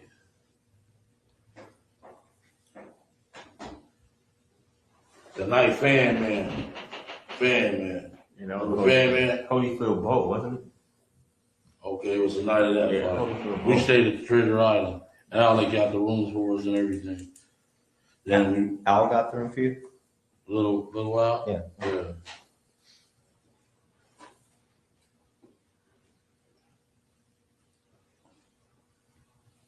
Then we went and met him at the MGM, him Zip, and Biggie, all of them was there. Lance. I'm sorry. What's the first time you met Biggie? First time I met Biggie was in San Diego. The San Diego concert and everything? Yeah. He was in the room with y'all or whatever? Yeah, smoking weed. Yeah. That's the first time all y'all met him? Yeah. Okay. Good question. Break and then All right, play I was- second half. You read my mind. I was going to do it at about 3 o'clock, so you beat me to it. We're going to take a recess at this time. During the recess, you are admonished not to talk or converse amongst yourselves or with anyone else on any subject connected to the trial, or read, watch, or listen to any report of or commentary on the trial of any person connected with this case by any medium of information, including without limitation, newspaper, television, internet, radio, or form or express any opinion on any subject connected with the trial until it is submitted to you. We'll have you guys All back right. here at 3:50. Please rise We for the lost jury, everyone. quite a few viewers with that fiasco thing going on there, but okay. So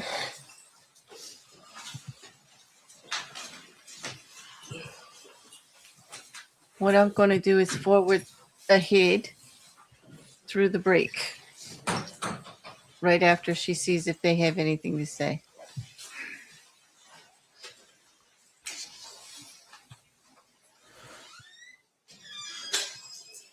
For the record, the jury has exited the room. Will be in recess.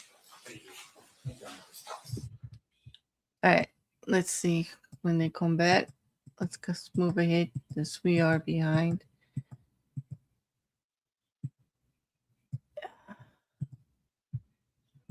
And it looks like they are still on break. So hold on a second. Let me refresh this feed. Make sure that they are still going to be on break. Plus saying, you know, I give y'all this. Yeah. Then we went to Vegas at the end. And looks like they are coming back now. We timed that pretty well. So now it looks like we're going to be on at the same time they are. Record back from my perspective, because I did send it out. The plan is 3:30 tomorrow. the plan is from 9 to 3:30 tomorrow. Right, and so is it just the recordings and? No. We have 3 people we have to get up tomorrow. So Can we do this in the back channel? Can we do Oh, yeah, come on up. Sorry. Yeah, you're fine. Okay, so they're talking about tomorrow. It's going to be a shorter day, only till 3:30, but it is going to start in the morning. That'll be Friday, 5th day of trial testimony.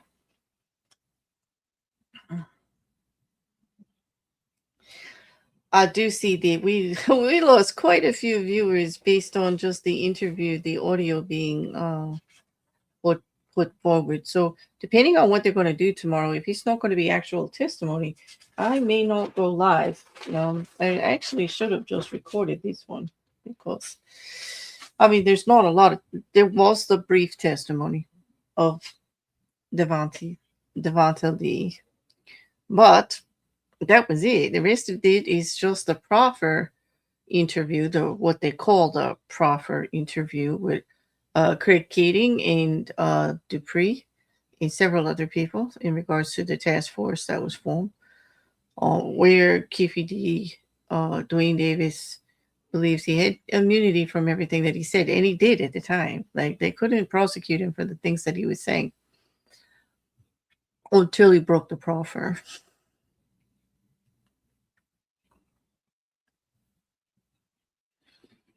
And so tomorrow is going to have witness testimony. I may go live. Or I might just record it.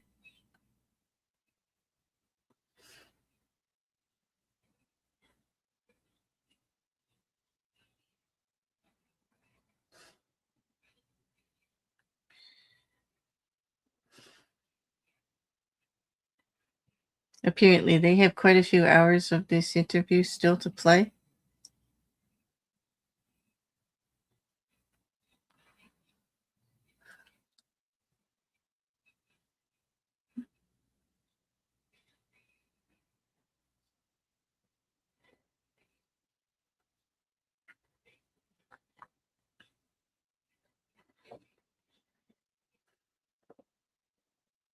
Sometimes I wish I was a fly on the wall to hear all the sidebars.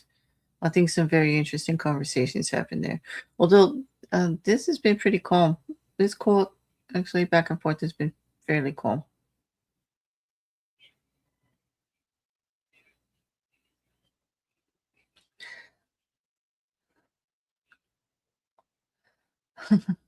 Hey, Couch. Thank you for holding down the fort over there on Twitch.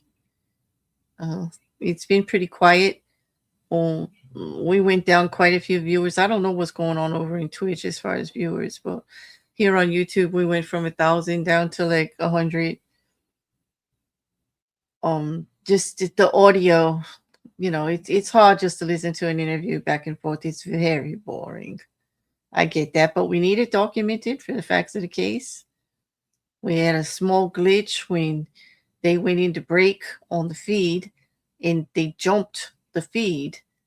And so I had to go back a little bit. Hopefully I didn't miss any of the interview. I'm going to have to go through editing and find out after. Right now they're talking about scheduling for tomorrow.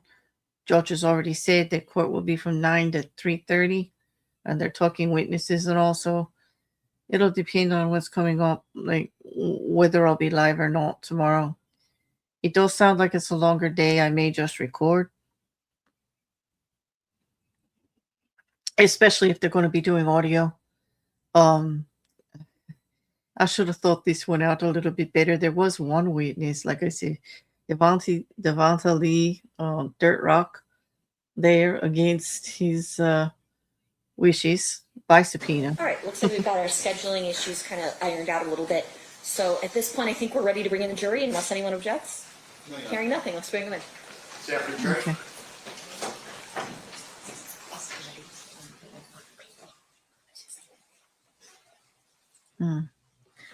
Duane Davis wearing a very nice suit today. He's looking sharp. Great tie. These are well-dressed attorneys in defending here today. I do believe the family of Tupac is sitting behind the prosecution again today. I'll have to see again when they pan over there. I do believe I saw the sister. Okay. We have one juror still in the restroom, so everybody can be seated, and then when our other juror comes in, just rise for him real quick. Okay, we got a few minutes here. So it's interesting back and forth to hear the conversation and how easygoing it was between Duane Davis and Greg Keating and Dupree. They were just kind of jovial, light. Yeah. Thank you for the ordering there, Ricker. Good morning. We're waiting for the jury to come back in. A little bit of a quieter day, listening to audio recording of the proffer interviews from 2008 and 2009 with Greg Keating and Dupree and Duane Davis and his attorney Higgins. So Patty, super And there's a jury. speaker one and speaker two, who I'm not sure who they are. All right, it looks like we're still in playing Exhibit 117. State, you may resume at this time. Thank you. Okay, so no bureau got you guys the rooms at Treasure Island? Yeah. Okay, and it's Magic Johnson party you guys to go to. It's a Holyfield fight. And you remember it? Who's fan? Man, came down on the ring. Remember?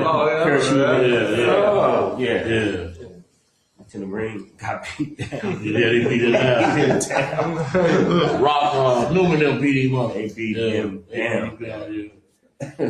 Dude, bro. I didn't realize that. Sucks to be in here. Just playing a joke or something. Oh, man. Just threw off their rhythm, man. They was ready to go, and it's going to come. It's either him. It was either him or Buster Douglas. When Buster Douglas lost to who? I think that was Bo Holyfield because it was a big fight. And I remember Rock was Bo's trainer. Yeah. So, I'm pretty sure, we'll check on it, but. I was with my other girl, and we all went down to the MGM with our bottles. After the fight? After the fight, yeah. Was it Buster Douglas and Holyfield? Was it that fight? We'll figure that out. We're not that detail's not important. So you went to the MGM after the fight, and whose room's there? No, we just met in the lobby by the bar area. Boom. He like, man, you giving the party. We all stormed over there. That's what Puff said. Matt's giving the party. Then Let's go over here. And Big was there too. Big was there. Lance, all them dudes was there. So Puff and Lance were together too? I mean, they were in the same crew. I know they ran together, but anyway, go on. That's all right. And that's when they was about to fight. Lance and Puff got in each other's faces. His little gay ass. Because he had the money. Was D-Mac there too all the time? I don't think he was at this one. I don't think he was there. Okay, so Puffy then, so you go to the party, and then is there an opportunity where you guys talk with Zip and Puffy again about Tupac and Suge? I know he said it at that room in Anaheim and a couple of times at Greenbacks. Okay. Yeah. Okay, so I'll just put you don't recall. Shoot. Yeah, and when D-Mac told me that Zip got the money, oh, man.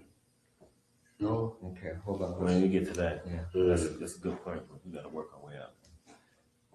Okay, so this, you remember when that fight was as far as dates? And now we're getting into are we in 96 yet? No. We're still like 94, 95, right? Late 94, early 95. Oh, yeah, when that fight happened. And then at the same time, in the beginning, I think, of 95, when the BET award season is in the beginning of the year, Suge said that fight came along. That was a Source Award, he said that. Yeah, but you know how long the awards started, January, February, March. And then the fight was in the summer, wasn't it? Wasn't it a summertime fight? Was it hot out there? I think it was winter. So the end of the year, end of 94. Yeah. It was Buster Douglas and Holyfield. Okay. Fight. Yeah. All right. Okay, so discussions regarding, I'll give you anything you guys want to take care of those guys. That's like a year and a half, 2 years before it ever actually happens. Maybe about a year. Well, he's killed in late 96. Yeah. So that would make this, it would have to be late. 95, late 95. Okay, yeah, that's what I'm saying. So towards early in the year, the beat starts, comes all the way around, summer go through. Yeah. Okay. Concerts. Tell us what happened that made it something other than just him frustrated and boasting. Now, I'll give you guys anything. I mean, what made it a specific, like, hey, I'm serious. I want you guys to kill these guys.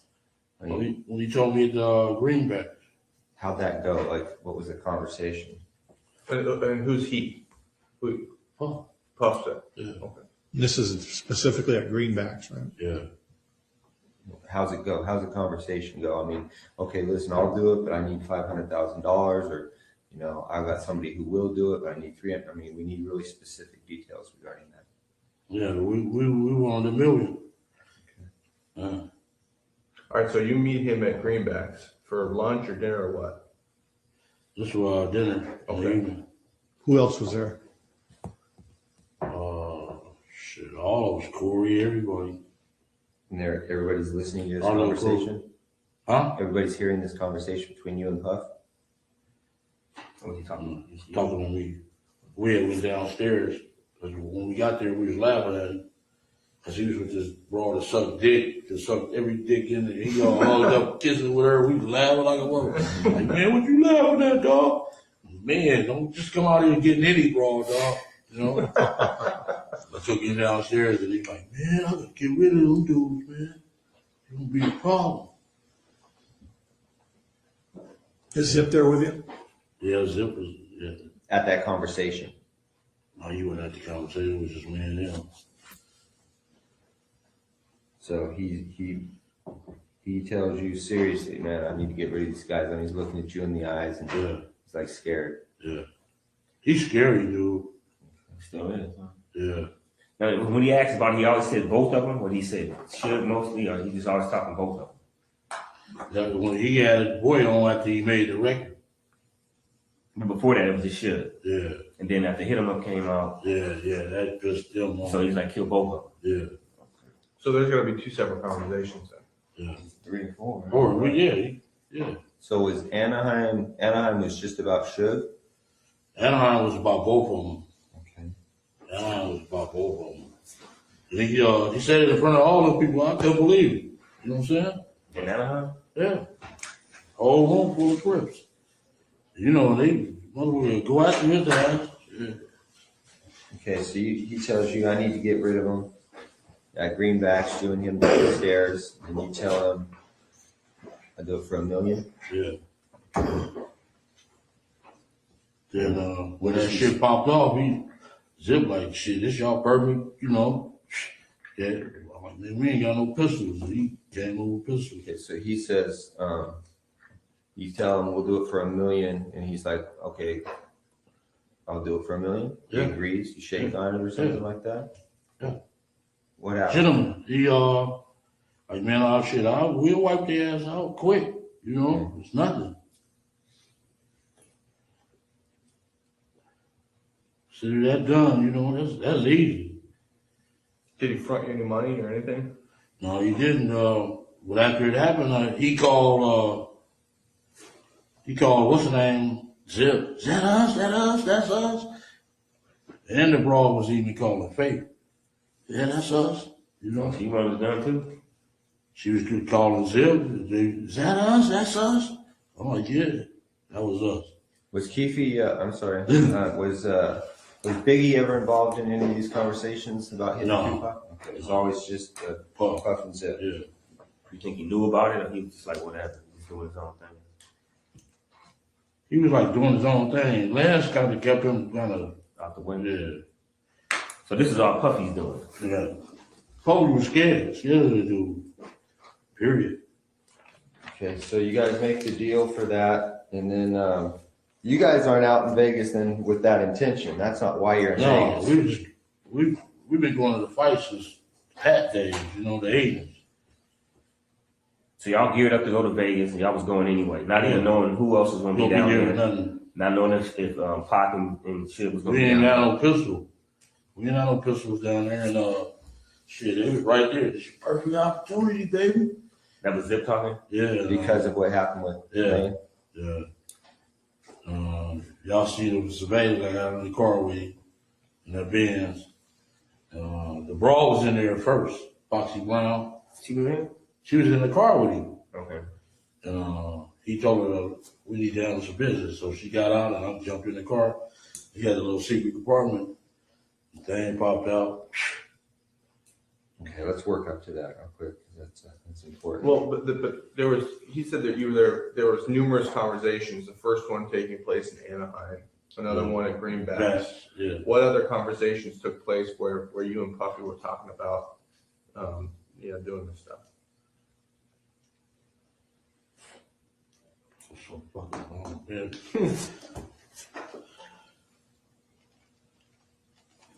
So just to jog your memory, you're down in Anaheim.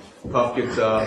He says, I'll do anything to get rid of these guys. Everybody kind of, cool, well, that's cool, whatever. He takes it to another level. He's more serious. You meet him at Greenbacks for dinner. You guys step off to the side.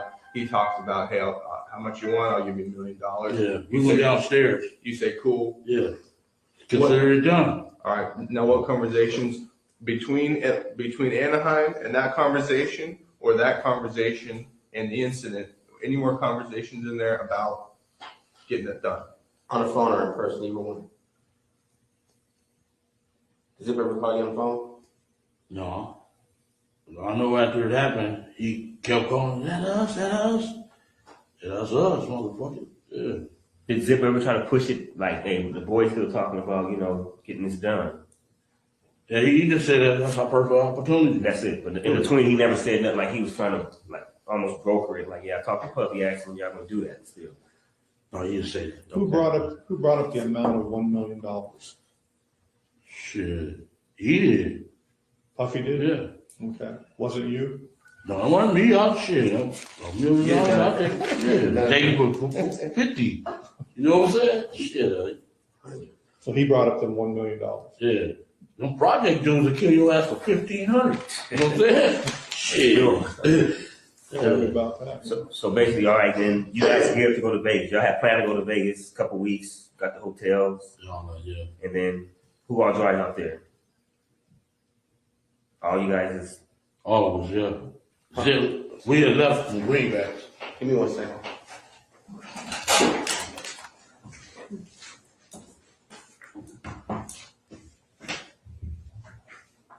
No.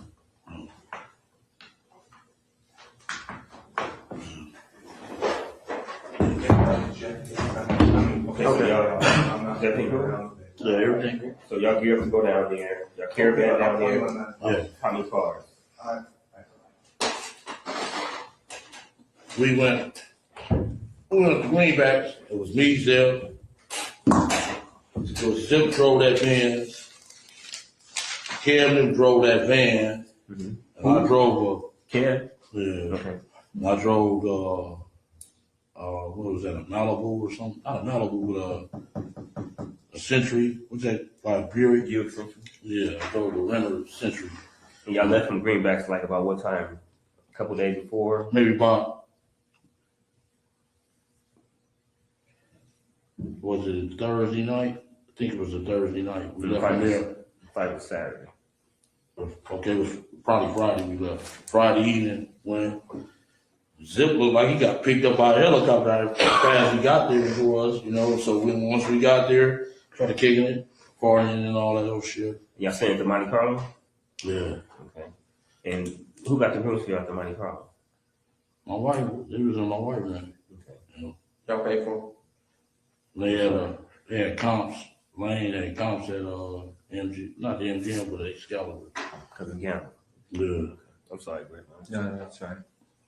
I got thrown off track for something. We were in Greenbacks. They have the discussion, everything. How long before you guys go to Vegas is that? I think this is another time at Greenbacks or the same time that Puffy said he, This is different time. That's our headquarters. We there. Okay. Every time they come out, we be. So Puffy had said they agreed to the $1 million, and then that Friday before they were going to Vegas, they met at Greenbacks with Zip. They caravan from there on that Thursday, that Friday night. Okay, so there's another incident. You guys meet at Greenbacks. That's when we go to the fight in the September '96. Okay. And you leave from Greenbacks to go to Vegas. Yeah. And that's when Kevin's driving the van. Corey, Detroit, the dude from Detroit, Tracy Session, Wynn, all of them was in that van. Me and my girl was in the Century. Zip rode with somebody else. Who's driving the Cadillac? Lane and them didn't come to the next day. They came on Saturday? Yeah. Now, what time did they arrive on Saturday about? I know I'm getting ahead of it, but just trying to clear it up real quick. They rode about 2 or 3 o'clock. Okay. And who came with him? That whole crew was in the car, nobody else? Nobody else. Just those three? Minus the people minus you? Dre and T? Yeah. Hey, real back at Greenbacks, when you and Tuffy talked about $1 million, you said you walked downstairs. Did he say, come meet me downstairs?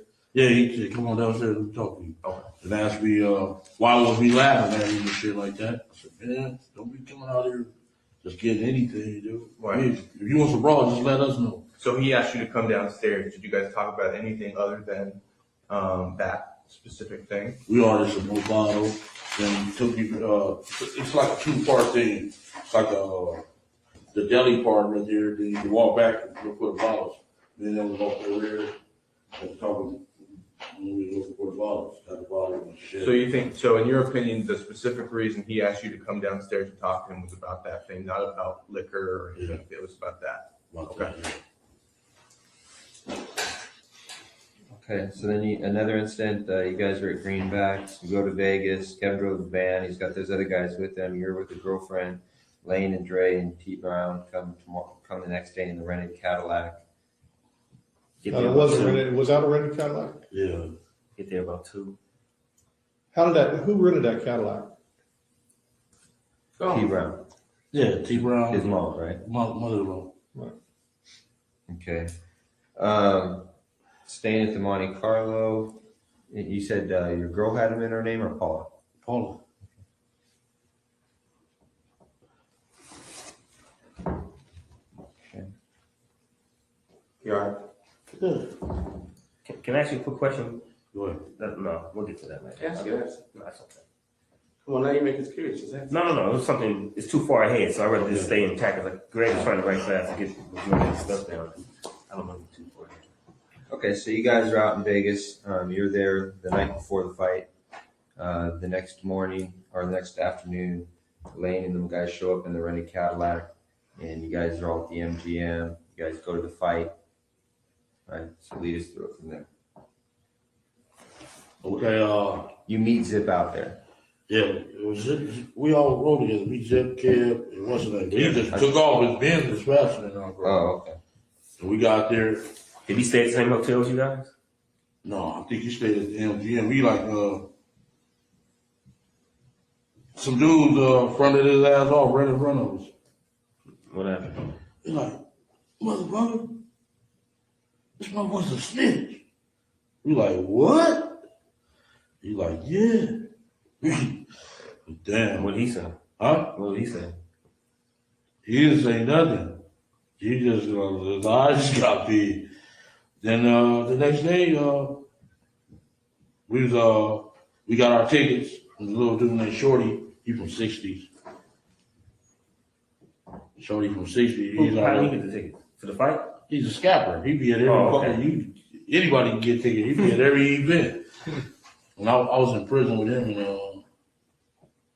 in Soledad back in the days. And he was a little youngster and he started selling tickets, scalpers. We only got our tickets.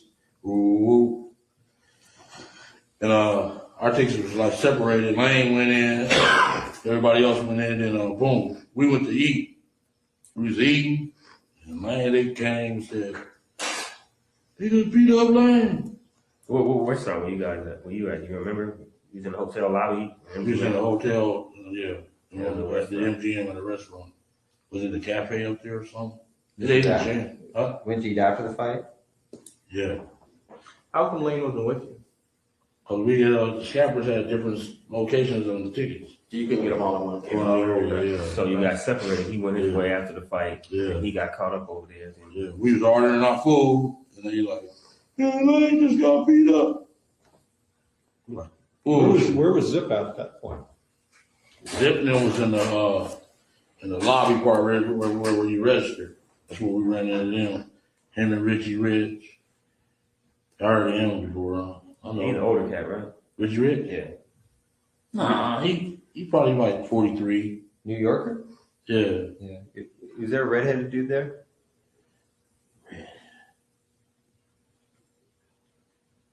I know Richie Rich was there and Richie Rich. There was a few New Yorkers though was with Zip. Like, man, y'all need some help? We got this. That's what they said? No, the other cat? Yeah. Well, how come everybody else was at the restaurant with you? Everybody knew to go to the restaurant, but Lane was on his own by the doors. Yeah. Well, why?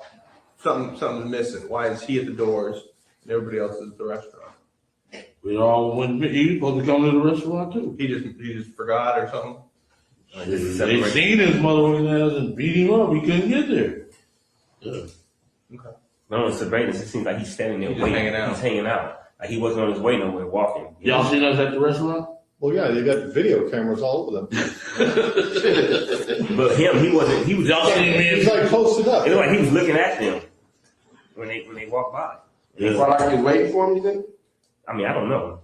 Well, he wasn't waiting for them. That's what we're asking you. A lot of this, You know, we be after the girls, man. Yeah, but it seems like, so you guys get your tickets from Shorty, you give them out. All right, we can't sit together, so let's all meet at this restaurant afterwards. All right, Yeah. everybody bolts. After the fight, everybody comes back to the restaurant except Lane. Lane's standing by the doors. Why is Lane standing by the doors and everybody else is on board knowing to go to the restaurant? I don't know what his thoughts was. Okay. Okay. But before that, before the fight, before Lando had, the beat down or whatever you want to call it, no beef with nobody as far as them. You guys didn't even see Suge and them at all? Yes. Didn't see them, did nothing? Yes. Nobody said they hear, them dudes here, nothing like that. Nothing. And then, okay. See, it would seem to me that Lane may be working his way over to the restaurant where he's trying to find you guys, but then he sees them. He knows automatically he's going to have beef with them just because of the mall incident. Yeah. So he may be just trying to Post up, trying to wait for you guys to pass. I'm sorry. Yeah, he probably was. Yeah, you're right. That would make some sense. Yeah. Yeah. He just got separated.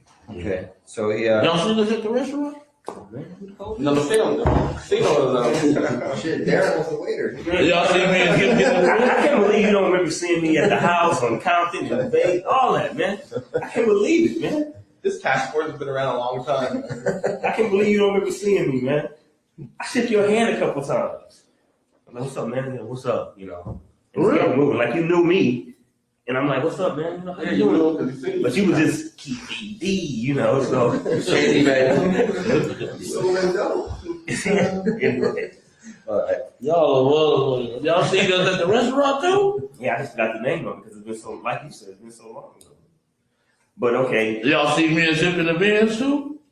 I didn't. I don't remember seeing it. I don't remember seeing it. Okay, but who was in the restaurant with you?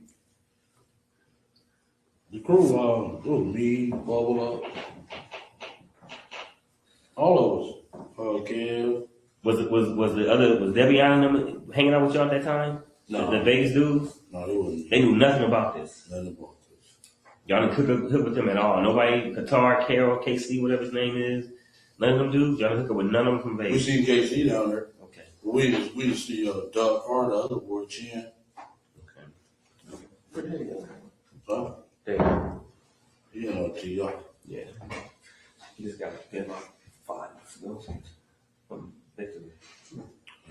Okay, so Richie Rich and Zip were in the lobbies with some other New Yorkers. You guys are reading, blah, blah, blah. Lane gets into a fight. And then Zip and his boys are like, y'all need any help? The East Coast answers this first. And my boy. Who? And. One from Paramount, man. Oh. And. Oh, Anthony? Anthony Trent. Yeah. He was down there? Yeah, he asked me, y'all need some help? We like, no, we good. Did Treggs hear any of the conversations between you and Puffy? Was he there for anything? Who? Treggs. And. And? Yeah, the one you talking about right now. No, he didn't. Did he? Your Cadillac? The Cadillac. Yeah, the one. Yeah. Yeah. Was he there for any of the other conversations or anything No, the like Cadillac was Reed. That's true. Oh, that's Trevor, yeah. The other one was. And was the other dude that came with the other car. That's right. He was Reed. He was there. We seen him earlier. He like, they jumped on Lane. Ooh, what's up? Y'all need us? We like, no, we cool. Then we ran into Zip and them in the lobby. The light-skinned kid that stopped us and talked, that was him. When y'all was watching, he stopped us and talked to us. And we met Zip and them in the lobby. We went all out to the parking lot to get the cars. Okay, let's stop right there. The whole crew? Yeah. All right, you get cars and then Zips in his Benz? Yeah. And who's in there, Foxy Brown? Yeah.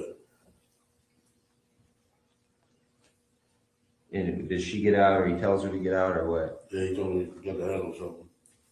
Because he told me in the lobby that he had some Jimmys. Some what? Had a Jimmy.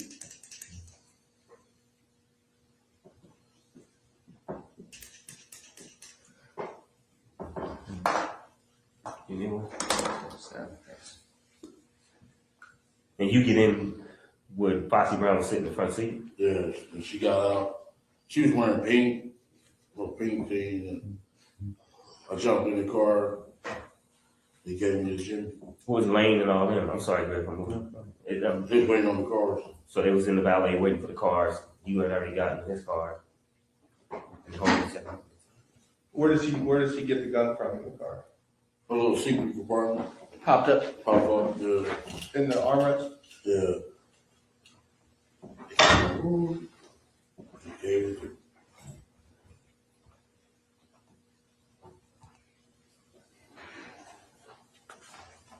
Was it a Glock? Yeah. 40? Yeah. And I ain't ever told nobody that story. Doesn't it feel good, man? Get it off your chest.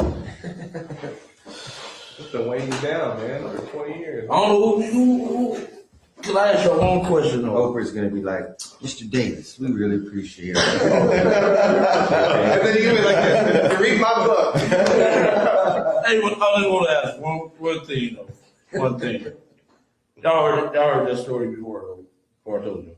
Not that part? No, never heard that part before. I haven't. About Zip? I knew about Zip. You know about Zip. Gave the gun? We, Yeah, but not about the pop-up thing. Pop-up. Little particular things in between. But we're on track. I'm just saying y'all knew. We knew Zip had given the gun, but we didn't know that you went to his car to get it, so. Stuff like that. Let me tell you. This dude punked me though that morning in the garage though. I ain't gonna lie. He got me good, dog. I ain't gonna lie. You gotta pray me good. He good. He like, well, I got some shit gonna break your heart. Gonna break you to your knees. That's what bothers me. That's what got me, dog. Other than that, I would have went out hard. I'm gonna lose my house. Fuck them. You know what I'm saying? Yeah, but that got me though, dog. He said, "How shit gonna break your heart? Gonna break you to your knees." Already knew what it was. Oh, they got me, dog. I gotta write that one down, man. Put that in the book. Shit gonna break your heart. Gonna break you down to your knees. Keep See, he can deliver. I'd be like this. I got some shit that's gonna break your. It wouldn't just sound right. You got me on that, dog. Other than that, I was like, fuck, y'all. I'll get gone in, man. I know I am you. I know how you think. I'm from the same place you from. Oh, so I know kind of what to Where say. you from? You from the You neighborhood? won't even talk about it. You didn't want to know. You're so proper, man. You know what? That's called education a little bit. Yeah. So proper now. You got me on that one, dog. Then I said, break my heart then. And I thought about it all over that week. I said, oh, they got me, dog. They gonna give me the death penalty. Yeah, man. Yeah. It's a little stretch, man. Yeah, it's been a stretch. But okay, where we at, Greg? Okay, so we get the gun out of the armrest. Zip gives you the gun. It's a 40. I assume you check it, loaded. You put you get your own ammo. How's that happen? It's already loaded. Or It's what? already loaded. You just put one up. Okay, where do you go to? What do you tell Zip right then?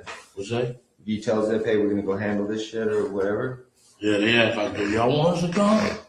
We like, we know where them motherfuckers at. They was telling us that they gonna be at the 662 Club. Who was saying that? Everybody. Everybody out there? Yeah, everybody. They give us a concert. Well, how do you know that Zip's got a gun? Did he tell He you? told us in the lobby when I met him in the lobby. I got one. What did you ask him? Do you have one, or he just tells you, okay, I got one? Yeah, that's when they asked, do we need some help? I got some gym. Like, yeah, okay, cool. All right. But only one gave you. Yeah. And so KC went to go get some guns, but he never did get back with us. So it was a lot of people out there and asking you guys, Southsiders or Orlando, like and who else? Just the East Coasters asked us first, the East Coast Crips, then the New Yorkers asked us. That's it. Okay. We like, we don't need help, we good. Yeah. Okay. Then you get the heat. You get out of the car with Zip after everything. What do you say to him? Like, man, we're gonna handle this. Like, Yeah, we're gonna go ahead. He's like, yeah, it's your perfect time, you know. Okay. Then you jump out of the car, and then what happens? I got in the van with the busters. You know what I'm saying? Who's in the van? Where do you put the gun? What do you do with it? You know what I'm saying? Yeah. Okay, so Keith, you get in the van with who? Corey, Wynn, Kev, Wynn cousin Tracy Sessions, and some dude from Detroit. And they was Lane them said they had a gun up under the hood. In the rental car? Yeah, they put one up under the hood. So, okay, that's cool. So we go to 626. I'm sorry, real quick though. Lane's in the van too at that time or no? They in the Cadillac. Okay, so Lane in Cadillac with T Brown and Dre. Yeah. You know who's driving there? You drove off from the T. hotel. Brown. T Brown was driving still. Yeah. Y'all go with the van. This is 2 cars. Go to 662. Yeah, the van and the Cadillac. Go to 662. Yeah. I'm sorry. Go on, Greg. So when you guys leave the motel after you get the gun from Zip, you guys never go back to your rooms to discuss anything or anything at all. You go from the MGM, or I'm sorry, from the MGM out on the hunt for these guys. You guys never go back. We went drop the girls off. Me and Lane did. In at what point? Before you met with Zip or after you met with Zip? That's a long time. I know I gave Paula money to go gamble and rush. I don't know what rush. That was Lane's girlfriend, Rashid, or whatever. Yeah. Rashida. Yeah. I know I gave Paula the money to gamble on, but yeah, then we went looking for him. We went Just the 2 girls that you got. That's what you saying. You said the girls. Just those 2 girls, or just a lot of girls who were out there. Just Rashina and Paula. There was a few girls out there. Okay, with their whole crew. Yeah, their crew. Okay. I gave her money to go gamble. Boom. We get in the car. We get in the fucking van. Go up to the 626 club. And Corey, they gonna kill us, dog. You know that motherfucker. You know, got the police killing motherfuckers and all that. Man, you crazy. And fuck, dude, I know dude since we played fucking football. He's a bitch. You know. They got you scared. Did you get in the van in the valet area of the MGM? Yeah. Who was driving that van? You probably already answered. It was either Cam or Corey. Okay. And when we went up to the 626 club, they didn't show up. We waited about 15, 20 minutes. They didn't show up. So it's like, let's go get some liquor. We stopped at the liquor store. I got out the van with their ass and jumped in the Cadillac. Them motherfuckers busted. They scared. Where was the liquor store at? What's that street? It's a highway. What's that big highway there? Las Vegas Boulevard? No, not that one. It's east of it. Oh, man. Highway. What's the one that runs behind all the hotels? We went to Craig.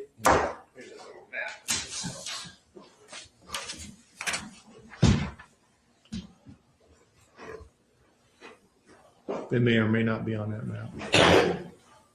There's the intersection where they kill him. Yeah. It's east of this. Just a little liquor store. Yeah. It was a little, what's it, 7-Eleven or something? Real close to the 626 club? Yeah. 626 club? It's a big highway. It's in Maryland Boulevard. One of them. All right. Okay, so you guys go to the liquor store. You're tired of listening before you whine. You jump into the Cadillac, and you what? You go to the liquor store. You get out of the van. You jump into the Cadillac with Lane and them guys, and then what? You rolled up. What was that? Harmon? There is a Harmon on there. Harmon Street's on there if you can see it. Should be a Harmon Street on there. Koval, Harmon. And where did he get shot at? On Harmon, didn't he? Mm-hmm. It was Flamingo and Harmon right there. Something like that. No, it's on this street in Harmon. Where he got shot. Yeah, Koval. We was I think it's Merlin Parkway or something like that. Is it called that? Yeah. I think the little liquor store was right there. Then we came up Harmon, got the Las Vegas Boulevard, and shit. Here they coming at BMW, like gang of cars. And bros, Tupac. And we like, there they go. Made a U-turn. We wasn't supposed to make a U-turn. Just wanted a U-turn. And they was in the middle lane. And we just pulled up on the side and checked every car to see where they was. So what directed your attention to him was some girl shouting at Tupac?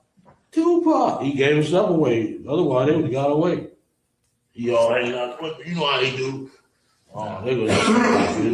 and we got him. You did a U-turn, so then you pull alongside of it. You guys are in the car. Have you already handed Lane the gun at this point, or at what point do you hand him the gun? I thought he was gonna pull on my side. You know, that's my little nephew. I'm gonna look out for him. You know, and he pulled on his side. So you were fitting to blast if you had to, or you were just? Yeah, if we would have been on our side, I would have blasted. Okay. So you hand the gun to the back seat. Yeah. You can hear Lane. I gave it to Dre, and Dre was like, no. And Lane's like, give it pop.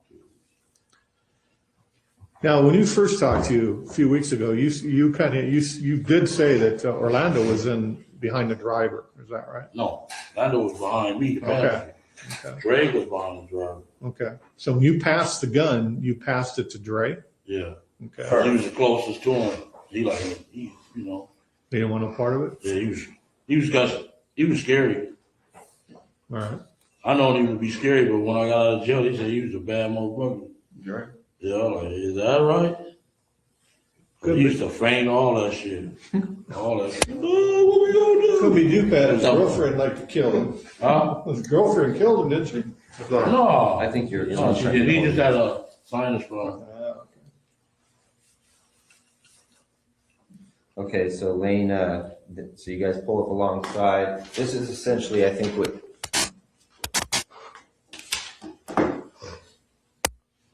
Yeah. You guys pull alongside. That's essentially what you see. Yeah. So he had. But he had the window open. The window down up. Oh, was it tinted or no? Or No, he had the window up. Okay.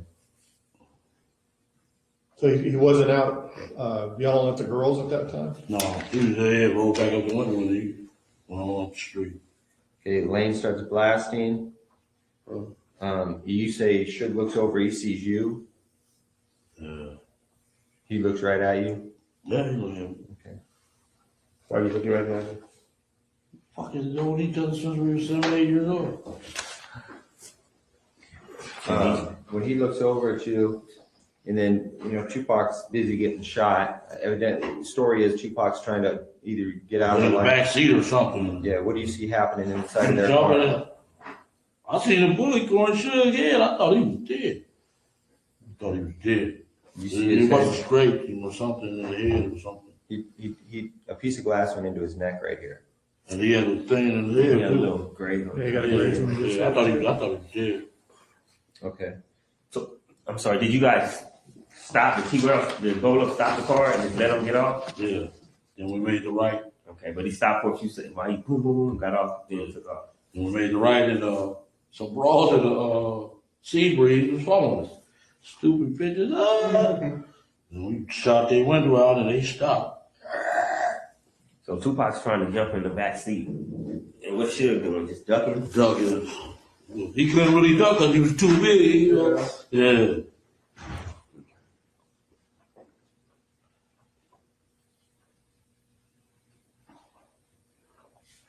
So you try to pass the gun to Dre, he says, fucking, I don't want it, does he?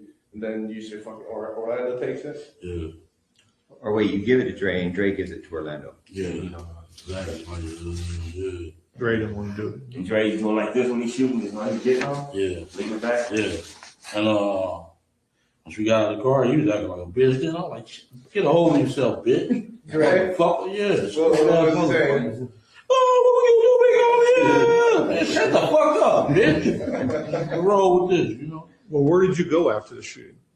Went to the Monte Carlo. And then what? Real Before we get quick. there, yeah. Okay, so the shooting goes down. He's trying to get in the back seat. Suge's ducking out the way. You guys pull off, and followed by Sebring. A sea breeze, some bras. They ain't call y'all or nothing? The bras? I don't know. Can't hear you. Hey, come on, man. We been talking over. Man, we've been doing this so many times, man. Like, Sebring. It all comes out. Lane starts blasting back on him. Yeah. So he had bullets left. Yeah. how many rounds did you say he shot in the Tupac in the car? If you had to, About 6 or 7. 6. And how many times did he shoot at the girl? Twice. Just twice. Okay. Afterwards, when you guys are rolling, just rolling to the hotel, you go straight back to the hotel? I went to park the car by the carriage house. By the carriage house? You dumped the car and just left it there for, We left it there at the it's a parking lot on the opposite side of the carriage house. We left the car there and put the gun on the tire and left. On the tire, front wheel tire, back tire, what? Front tire. And then left. Was there any bullet holes in the car? Because somebody said somebody shot back at you from. No, I ain't nobody nothing like shot. that. No, never no bullet holes in the car. Never. Which tire on the front? You're the passenger side or the passenger side? When Orlando was shooting, was the gun all the way out of the car, or was it in the car at all? Do you remember? We got the shells out of there, though. Did you? Yeah, we did. on your way to park the car? When you were leaving to go park the car? The next day. Next day. Buffalo. So the next day, oh, you didn't go back the next day? We rolled back the next day. The gun was gone? The gun was on the tire when I left. The next day, though? I got in my car was, well, I was in a rental car. I don't know what they did with that. Other than that. Well, Keith, man, you just got this gun from Zip. You don't want him implicated in the shooting. Now you've got a loose end because you put the gun out there on the street like that.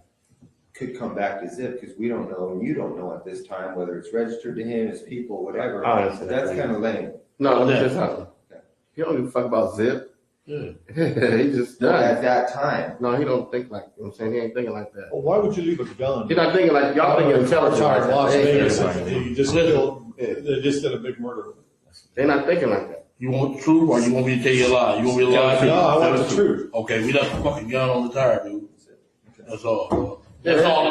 That's the last time I seen the gun. That's the last time you saw it. Yeah, they don't think like that. You want me to lie? I can throw them out. We don't get us anywhere. I just can't believe you do that in Compton. What's that? That's what they did. They don't think like that. If he left it on the tire, I guess I don't know what T Brown did with it or whatever. What he got? It wasn't our concern. We did what we had to do. Boom. Plus they don't I drove back in my, me and Lane drove back in the car. Went on home. Immediately after that? No, the next day. So what y'all do At the gym. after y'all left the gun on the tire? Where'd you guys go? We smoke weed and drink. Yeah. Where? At the What? hotel? At the hotel. Stay in the room? Yeah. Y'all see the surveillance? Then? I don't know. Okay, the carriage, you guys park it in that parking lot. Do you walk or does the van come by and you get in the van again? No, we walk. Okay, you walked over to the treasure or the Monte We Carlo. walk right upside that Coca-Cola place. It's a little crosswalk. They go straight to the Monte Carlo. Okay, so you guys go back to your room. And they pulled up in the ambulance while we was standing right there. Take our bullshit. You guys on the street with We on Las Vegas Boulevard at the crosswalk, and they pull up at the ambulance right next to us. with him in the car already? Tupac and Suge in the car. And y'all just This is close. Did they see him? He couldn't see after the ambulance because he wasn't really hurt. No, they couldn't see. We didn't give a fuck. We They know was that. I'm talking about the ambulance was parked right here. Right next to us. That shit was funny as a bubble. So you guys continue, you party at the Monte Carlo, or you go someplace else that night? You strip club or anything like that? We was at the Monte Carlo. Okay. And you all four stayed together? Y'all four stayed together? T Brown and you Brown, and Lane. Jay. All of us there, we stayed together. By that time, the van had come back around. They came back. They came. They didn't even know we did it. Y'all didn't tell them nothing. Y'all just act like nothing was going on. Nothing was Let going me on. say something real quick. It's weird. I know how, like the way Greg Carli said it, like, y'all just did this big thing, but to them, that dude's nothing. Y'all don't care about him. They like, yeah. They don't just act like he's a big thing and nothing. They like, he's nothing. He's dead. And when we got back, the war broke out. Yeah, we'll get to that. So you guys go back, you just party, drink, smoke. It's not really discussed. Nobody's making a big deal about it. Everyone goes back to their room to go to bed. You talk to the girls about it all? You tell anybody? I don't know, man. I don't get down like that, man. I ain't tell nobody shit. That's like I tell my nephews them stop saying that shit. Don't be on that internet, that MySpace, man. Don't be saying that shit. They come till they get that dude for making average 30 years later. Don't say that shit. I think someone went to the bathroom. Oh, is that what it is? Oh, no. That's sorry. You guys do that. Go back to the hotel. Do all the stuff. Who all was in the room afterwards? Is everybody? Corey, Kev. Corey came later. He said, "You learned Tupac is dead." Like, is that right? Y'all laugh. Huh? Y'all laugh. Yeah. So he came in with the news that he brought the news that he had died. And he thought he had died. Right, yeah. They said they both shot up. Okay. All right, so that night goes by. The next morning, you guys go get up. You go back down to the Cadillac. I didn't ever go back down to the Cadillac. You didn't. Some other people went. Okay. T. Brown, he had to go get the car. Okay, I thought you said you and Lane drove back. Oh, we drove that the Century back. Was you and him? The car. And your wife? And she was his girl in there too? I think she was, yeah. Okay, so 4 of y'all. Yeah. But during that night after the shooting, was there any phone calls between you and Zip or you and anybody? No. Nothing. It was dead that night. Nothing happened. The No next day, communication. we met at that right here on 3rd and La Brea at that hot wing place. So Melrose? Paul was like, "What up?" Yeah, Melrose. all right. So you get up the next morning, and what happened? You turn on the news. You see he's dead. We already knew. You already knew he's dead. Any phone calls? You call anybody? You call Zip? And, The next day, The next day, he was like, Zip called you, you called Zip. call me. And he said, "Was that us?" Paul kept, yeah. Then he called while we said, "Is that us?" Yeah. Wait. So Zip called you and said, "Is that us?" Meet me at the hot wing place. I met him at the hot wing place. And, But you said the hot wing place is here in LA. Yeah. Okay, so let's go back to Vegas. So you're in Vegas. You wake up the next morning. Yeah. All right. You turn on the news. You see he's dead, or you knew he's dead. You get a call from Zip, right? In Vegas? Yeah, in Vegas. I'm talking about. Walk me through that morning. Who called you, or what did you do that morning? The next morning, someone called me. Whoever was in Vegas, right. From Vegas. we left. We got on about 10 o'clock. Then I got a call once I got back to LA. And he said, "Come meet him at the hot wing place." He said, "Poke him on that." And he told him, "Yeah." Okay, so let's go back to Vegas. What were you gonna do about the car? What were you gonna do about the car? Or what did you know was gonna be done about the car or the gun? It wasn't my concern. You didn't care about it at all. Okay. I thought my mother-in-law had rented my car. I didn't worry about her car, and he had to worry about his car. Shit. And I swear, Highway Patrol was gonna pull his ass over, man. Y'all was. Do you know if he had the gun with him still? I don't know. I know the Highway Patrol was on his ass for about at least 10, 15 miles. I know he was shitting bricks. You know what I'm saying? I'm like, damn. And you never know what happened to the gun. After T. Brown never talked about, No, I never knew. Okay, so you get back to LA the next day. Zip calls you, says, "Meet me at the hot wing place." Where at? Melrose. They're my Pinks. Melrose and Brand. You know where Pinks is? Yeah. Place still this. All right, so you guys go over there. Zip shows up. You guys, what happens after? What's the conversation with you and Zip? He said, Paul kept on calling, "Was that us? That us?" And he told him, "Yeah, it was us." Faye called him. Ooh. I said, "We go get our little money." He said, "All right, I'm gonna go back out there." Ooh. Okay, so Puff called Zip and said, "Was that us?" Faith called Zip and said, "Was that us?" But you talking Puff too? Yeah. Yeah. So when you're talking to Zip, when you're at the hot wing place talking to Zip, Puff, he calls. Yeah. On Zip's phone or your phone? Oh, Zip phone.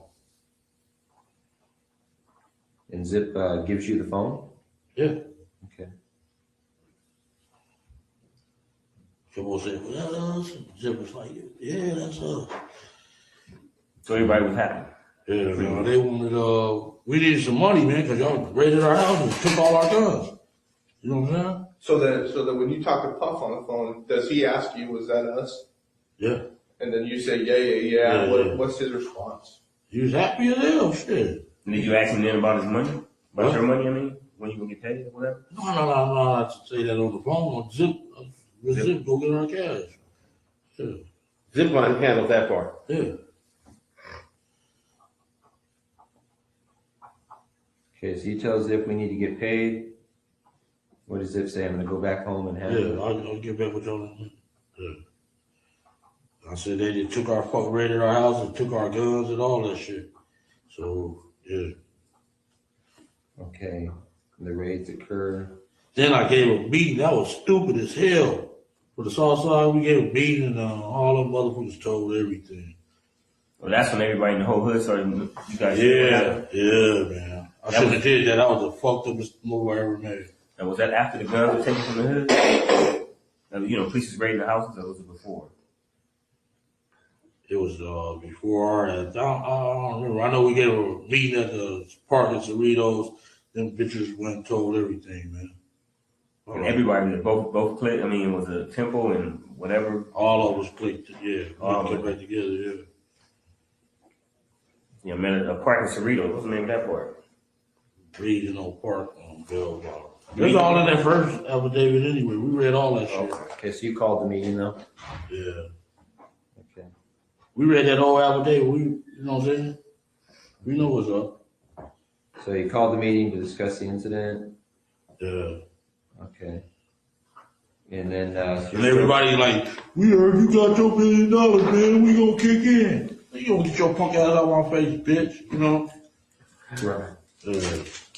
All right. So meeting takes place. People are complaining. They want the money.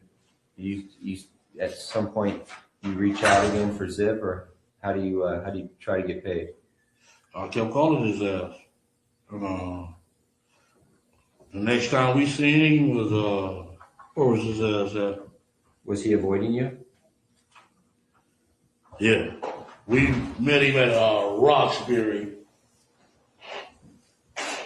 Yeah, on purpose? You ran into him, or you guys had a call? Yeah, we.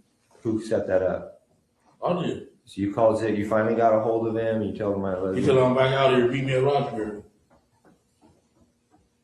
That club on Sunset. Yeah.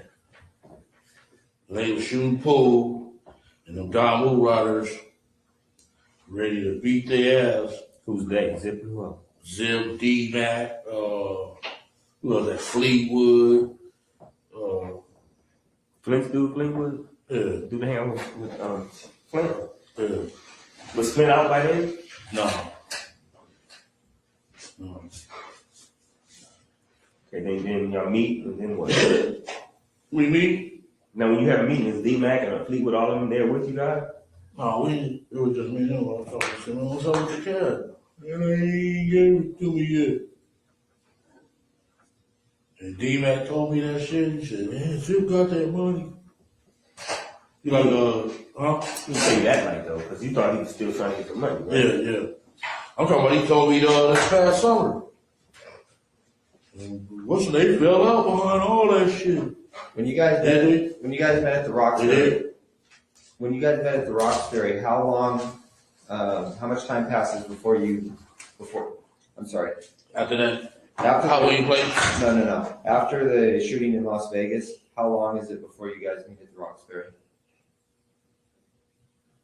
Like months? About a month and a half.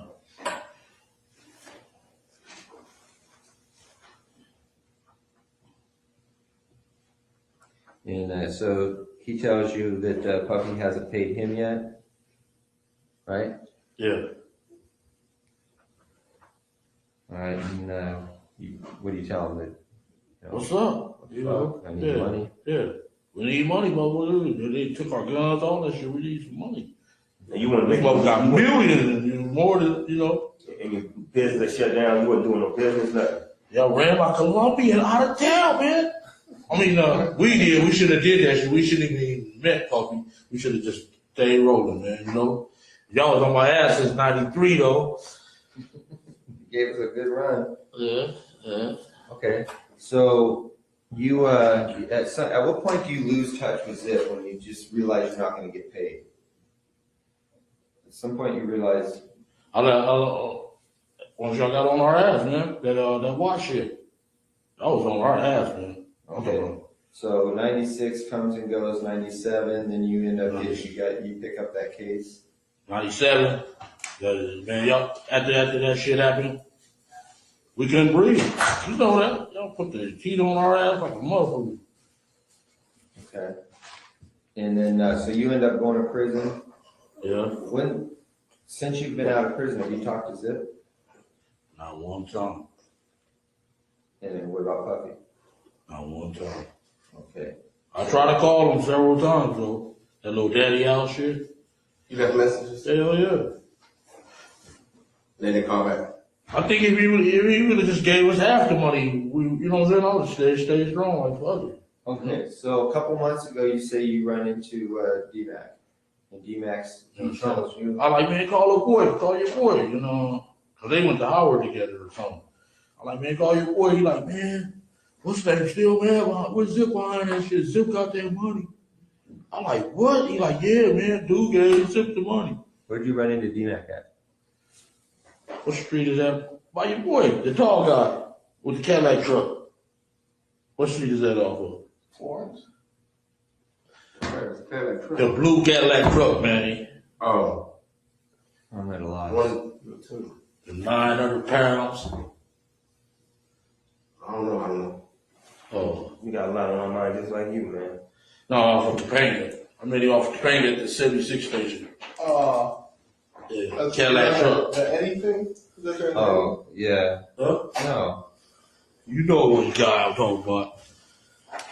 Dudes, Detroit Pistons. Oh,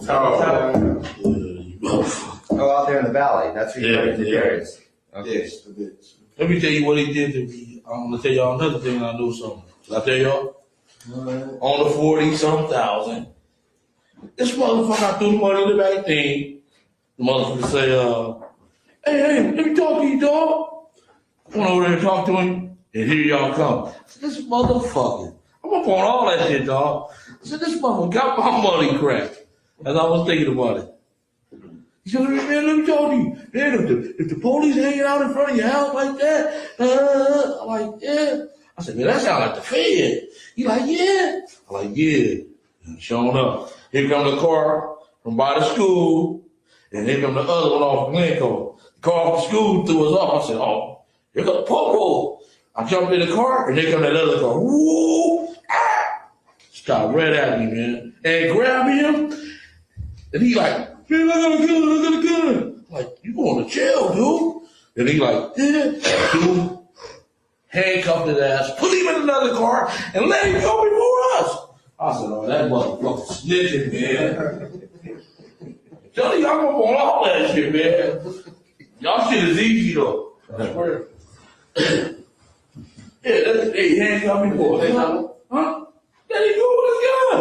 I said, damn, what he need that for protection from me? That's a cold shit, boy. Well, let's get back to. Okay, you run into DMAC in the valley a couple months, 3 months ago. Yeah, in like August, summertime. Talk about this year? Yeah. And you tell him, hey, call your boy, call Puffy. Yeah. And he tells you. And Zip got paid. They fell out behind that old shit. Plus, Big got killed.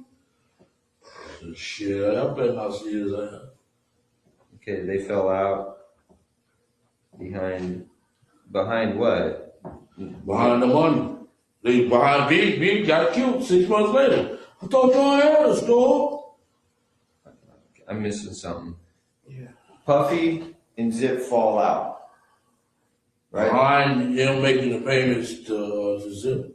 Zip keeping the money. Zip kept the money from us, bro.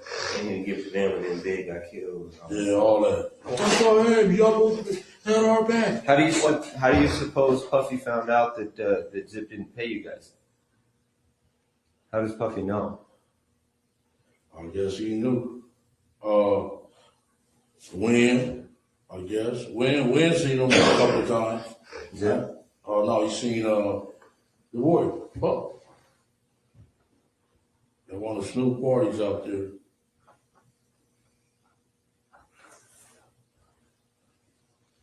In New York? No, it was at Snoop house. Oh, in Long Beach? Claremont. From his house, at his house. Yeah. They all on pictures and everything. He came. I said, man, you didn't call me. No, dog. I thought you gonna answer this. Motherfucker. I said, you get the number. You got the number. We call. Motherfucker. You know what I'm saying?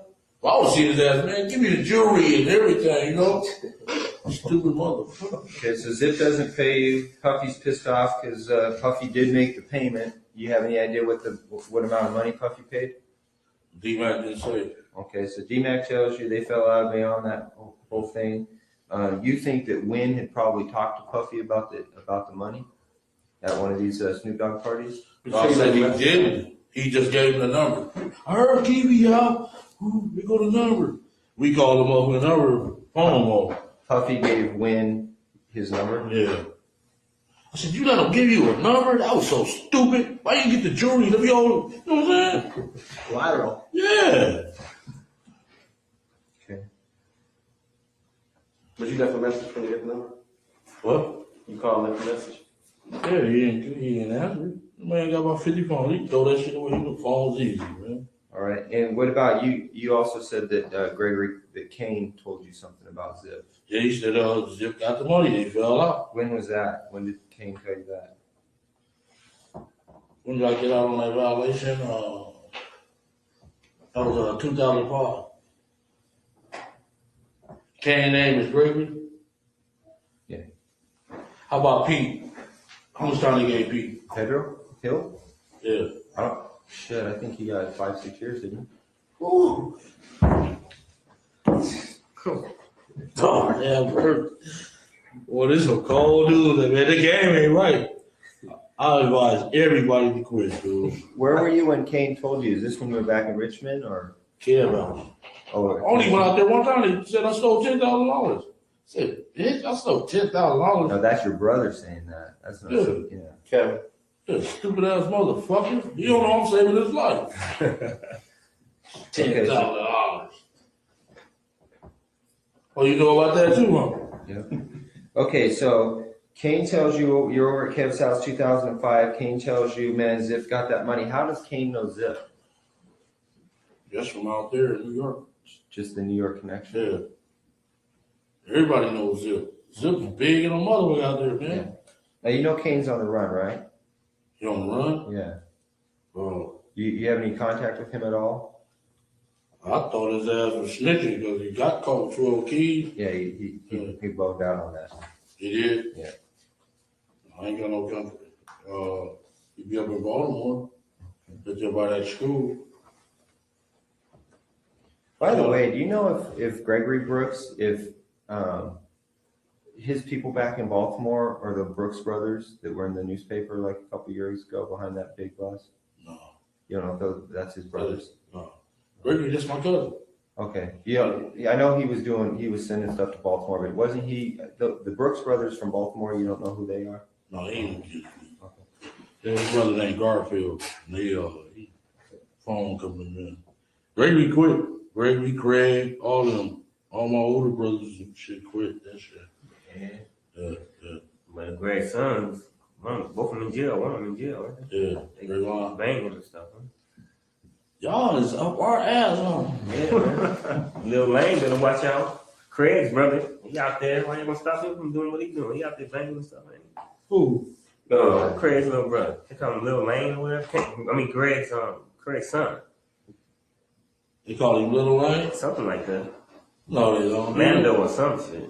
I don't know. Something like that. Baby Mando? Yeah. So I think one of the last things is, what makes you think though that now that you'd be able to talk to either like Zip or somebody in person? KPD, I know you got it. I got you. I know you're KPD, but listen, they had a fall. Seriously though, I mean, this is. Man, I would go ask Puffy. Man, I would. Puffy's Puffy. You're KPD. Puffy's Puffy. Okay, and now he knows that, you can't afford to be making any mistakes right now about the ghosts that are in his closet. And, all of a sudden KPD comes up out of nowhere and starts wanting to talk about the murder of Tupac. He couldn't really come like that. I ain't gonna come back. Give me my money, man. No, but I'm saying, I'm just, from my standpoint, he wouldn't just come up to him like that. He'd have to create a scenario where he'd feel comfortable. Then let's talk about creating. Like, I'll give you an example of what I would think. Like, maybe like. Y'all find out where he at in the club? No, listen to me. You wouldn't just have him just pop up on a dude. No. You create a situation maybe like where Keefe was in town, he was doing well. Maybe Keefe had a business and he was putting together a clothes business or something like that. He'd come at him like that, and then they would kick it, and then the conversation would come up. I mean, you wouldn't just have him just walk up on him like that. Right. I mean, we don't know how to create that. That's why we need your guys. Because I mean, probably. You want my input? Well, give me an example. Yeah, Let me finish. exactly. Just Exactly look, what I bro. want. Is your How opinion? you looking You can have. Nah. I've been looking for his ass. Believe me. You know that too, right? Yeah. When I run into at the club, man, when he got that walk of fame, motherfucker, I was right there. But what I'm saying is, That store. but what I'm saying There was too many of y'all around here. He's not going to just give you a straight conversation. He's going to feel comfortable. You got to create something that's comfortable for him. I mean, I know how you're thinking, but it's been a while. He's sophisticated. He's scared. I'm just saying maybe you have to create some type of. They know they don't want to mess with you. They don't want you coming at them wrong. He embraced it when, you know what I'm saying? He, boy, you know what I'm saying? He cool like with women like that? Yeah, he gonna embrace the shit out of us.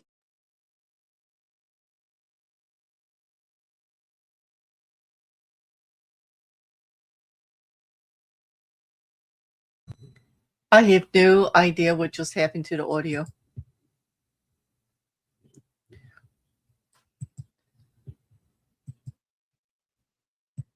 Okay, we'll have to see. Let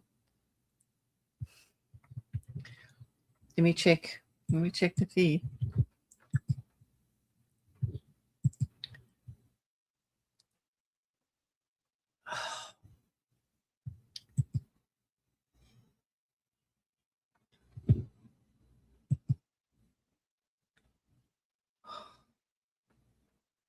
Yeah, the sound went out on the feed. We're waiting for it to come back.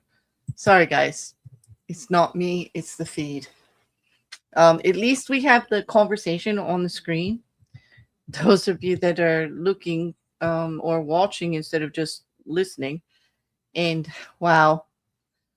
I know that's hard because most of you are just listening. It's a hard day. I mean, I could tell by the drop in the viewers that listening alone to this conversation is pretty tedious.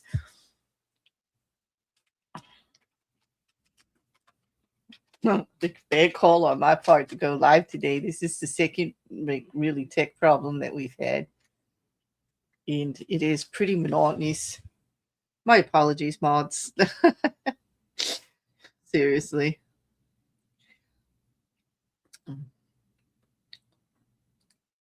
Boy, I hope this sound comes back. Otherwise, you know.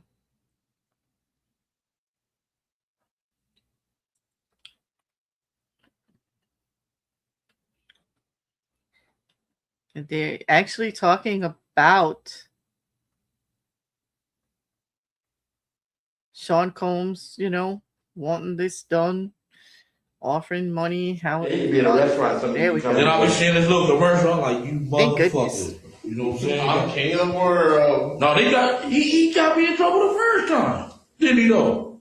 That's what he said. So you don't have to go to New York. You can do it here. Yeah. He We're said, talking, we're talking two different things. New York would be Zip. Yeah. Zip's out there and he's gonna be staying out there. Yeah. I mean, he's got a club out there. He can always. Yeah, you gotta. Oh, I can go there because he like every time my folks go out there, he like Brian. He's vice president right up under Jermaine Dupree. He went out there. Him and the dude named Ramon. They went out there. Oh, y'all keep me these boys. Oh, come on. He rolled out the red carpet for them. Got them drinks and everything. They the one told me about the club. Then this other broad I was fucking, she said, got a 3-story beauty salon. All of everybody, I was like, you motherfuckers is rolling. Said he got the Phantom, a Bentley and all that. Said he rolling like hell. You see any advantage to maybe starting off with just having another encounter with D-Mac? Yeah. Start off with that, and then D-Mac can put it in Puffy's ear that you kind of. Looking for it. All right, I'll get on it real fast. No, we'll handle that. We'll set that up. Okay. Okay. Because what ends up happening is if you take control of the situation, you start making some progress we're not ready to deal with yet, then you know. Basically, you don't have to do anything. Just take the time. Yeah, Just take time. We'll tell you when you need to be somewhere and make arrangements. All right. And gotta put it in his ear because he do go get D-Mac every time we come out here. Okay. That's a boy, yeah. Okay. All right. Well, then on to I think that's a wrap for that whole entire event. These are two of the girls that Darren found. Can I ask a question real quick? Yeah. How long is our meeting gonna be today? Do we have a time frame? We're out of here in 15 minutes. Oh, okay. Hey, do you know how to get a hold of DMAC right now? You're more than You welcome. can get a hold of Stay DMAC. long if you want. Knows what? Great. yeah, Basketball you players talk to buy me. weed from him every day. All right, that's cool. Tell Tommy to buy some weed You from know him. these, you know these Barbershop girls. over on Third or Beverly? Ooh. I've got that. That's all girl. I've got that. You know her, right? Yeah, I know where he's at. Look at that, she's not fat. Yeah, that's the wrong. What about this one here? Yeah, he can get the. That's the one the who's on big. the phone? How old How is you this get right the here? big? Okay, are those the two girls that were in the vibe club. party that night? Yeah. Okay. And what are their names? And go squeeze Right here. DJ Quick by the ball. I'm serious. He getting that shit up quick. Ask a question. Yeah. Those two girls, you see What's their there? name? What are their names? Michelle and Joel Yeah, and the others were the two girls that you talked about at the being morning. in the vibe party that night and, Yeah. and getting close to Yeah. Puffy and Biggie, All is that right? All that. Yeah. It was one to set that shit up. For sure. Now you know that from being there, or you know that from That's after? it. Being there, dog. Okay. I'm not telling you, dog. Did you get any other insight on that from anybody else, or you keep ED? People We know told the you. streets, dog. So you just saying from that alone? He said he watched They was out of them place. there. They shouldn't have been there in the first They place. from Death Row, so Yeah, they he ain't said got when no we seen business them, it there. was odd. Then boom, the fire marshals come. We left Big Pete and what's his name out there, Sporty, outside the club because we didn't have enough passes. So I was going out there checking on them. Don't put that on these notes. Because That was just a sidebar. Yeah, we was down.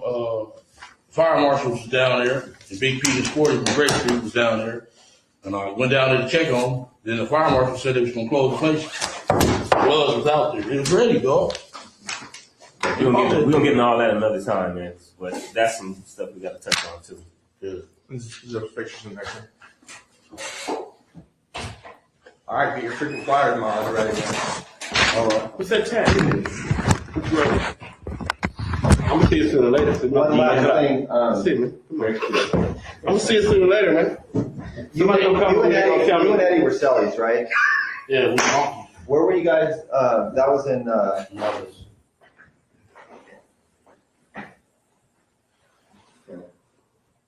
What? I wanted to ask you something. Excuse me. What do you know his last name to be?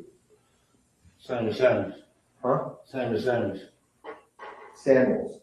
Sammy Samuel. Oh, okay. He asked me a question. I find out anything else. Well, I want to ask you one more thing. I know you probably went on vacation, 93. Okay. I need to know it. 93. You were in a while, probably.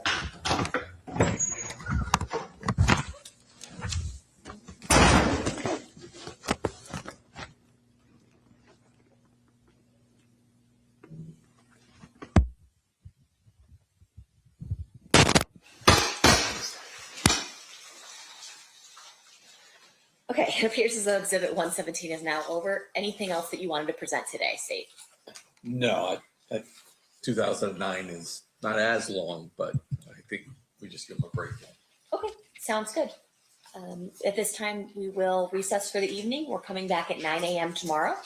During this recess, you are admonished not to talk or converse amongst yourselves or with anyone else on any subject connected to the trial, or read, watch, or listen to any report or commentary on the trial of any person connected with this case by any means of information, including without limitation, newspaper, television, the internet, radio, or form or express any opinion on any subject connected with the trial until the case is submitted to you. We'll see you back tomorrow. Thanks, guys. Is that for sure?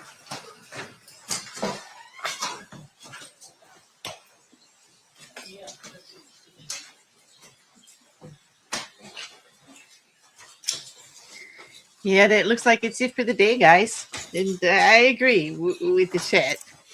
People really do prefer watching the lawyers with the witnesses and all back and forth. Or this audio stuff is really hard.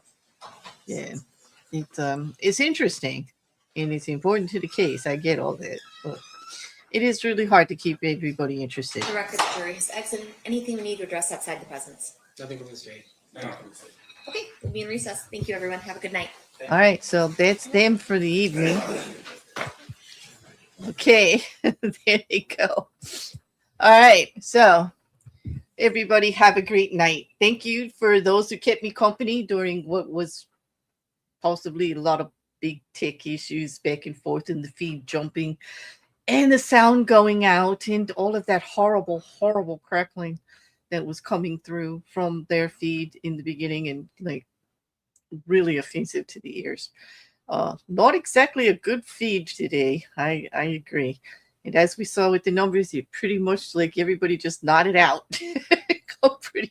It's hard to keep your attention. I get that with this, but it's important to get it documented for the case so that we have everything. Well, y'all have a good night. I don't know, since it's a longer day, 9 to 3 tomorrow, if I will be live. I will record it and it will be in the playlist, obviously available in the Discord. I'll get it out as soon as possible and I will publish it to the feed. But y'all have a great night. We will be back next week with more lives on the trial, absolutely. And we may even have a live this weekend about something else. Okay. Yeah. No, I get it. I get it, Mrs. C. I understand. Obviously, I do. I absolutely get it. You know, I hear you. I hear you. I don't feel bad because I do like talking to you guys. I really do. So, all right, everybody have a great night. And like I said, everybody watching later, or those of you, that weren't in the chat, if you have any questions, you can hit me up in the comments, or you know how to reach me by email or DM. Everything's listed in the description. Thank you, moderators, and thank you everybody who showed up in chat and everybody who did watch through all of that audio. Have a great night, everybody, and we'll see you again soon.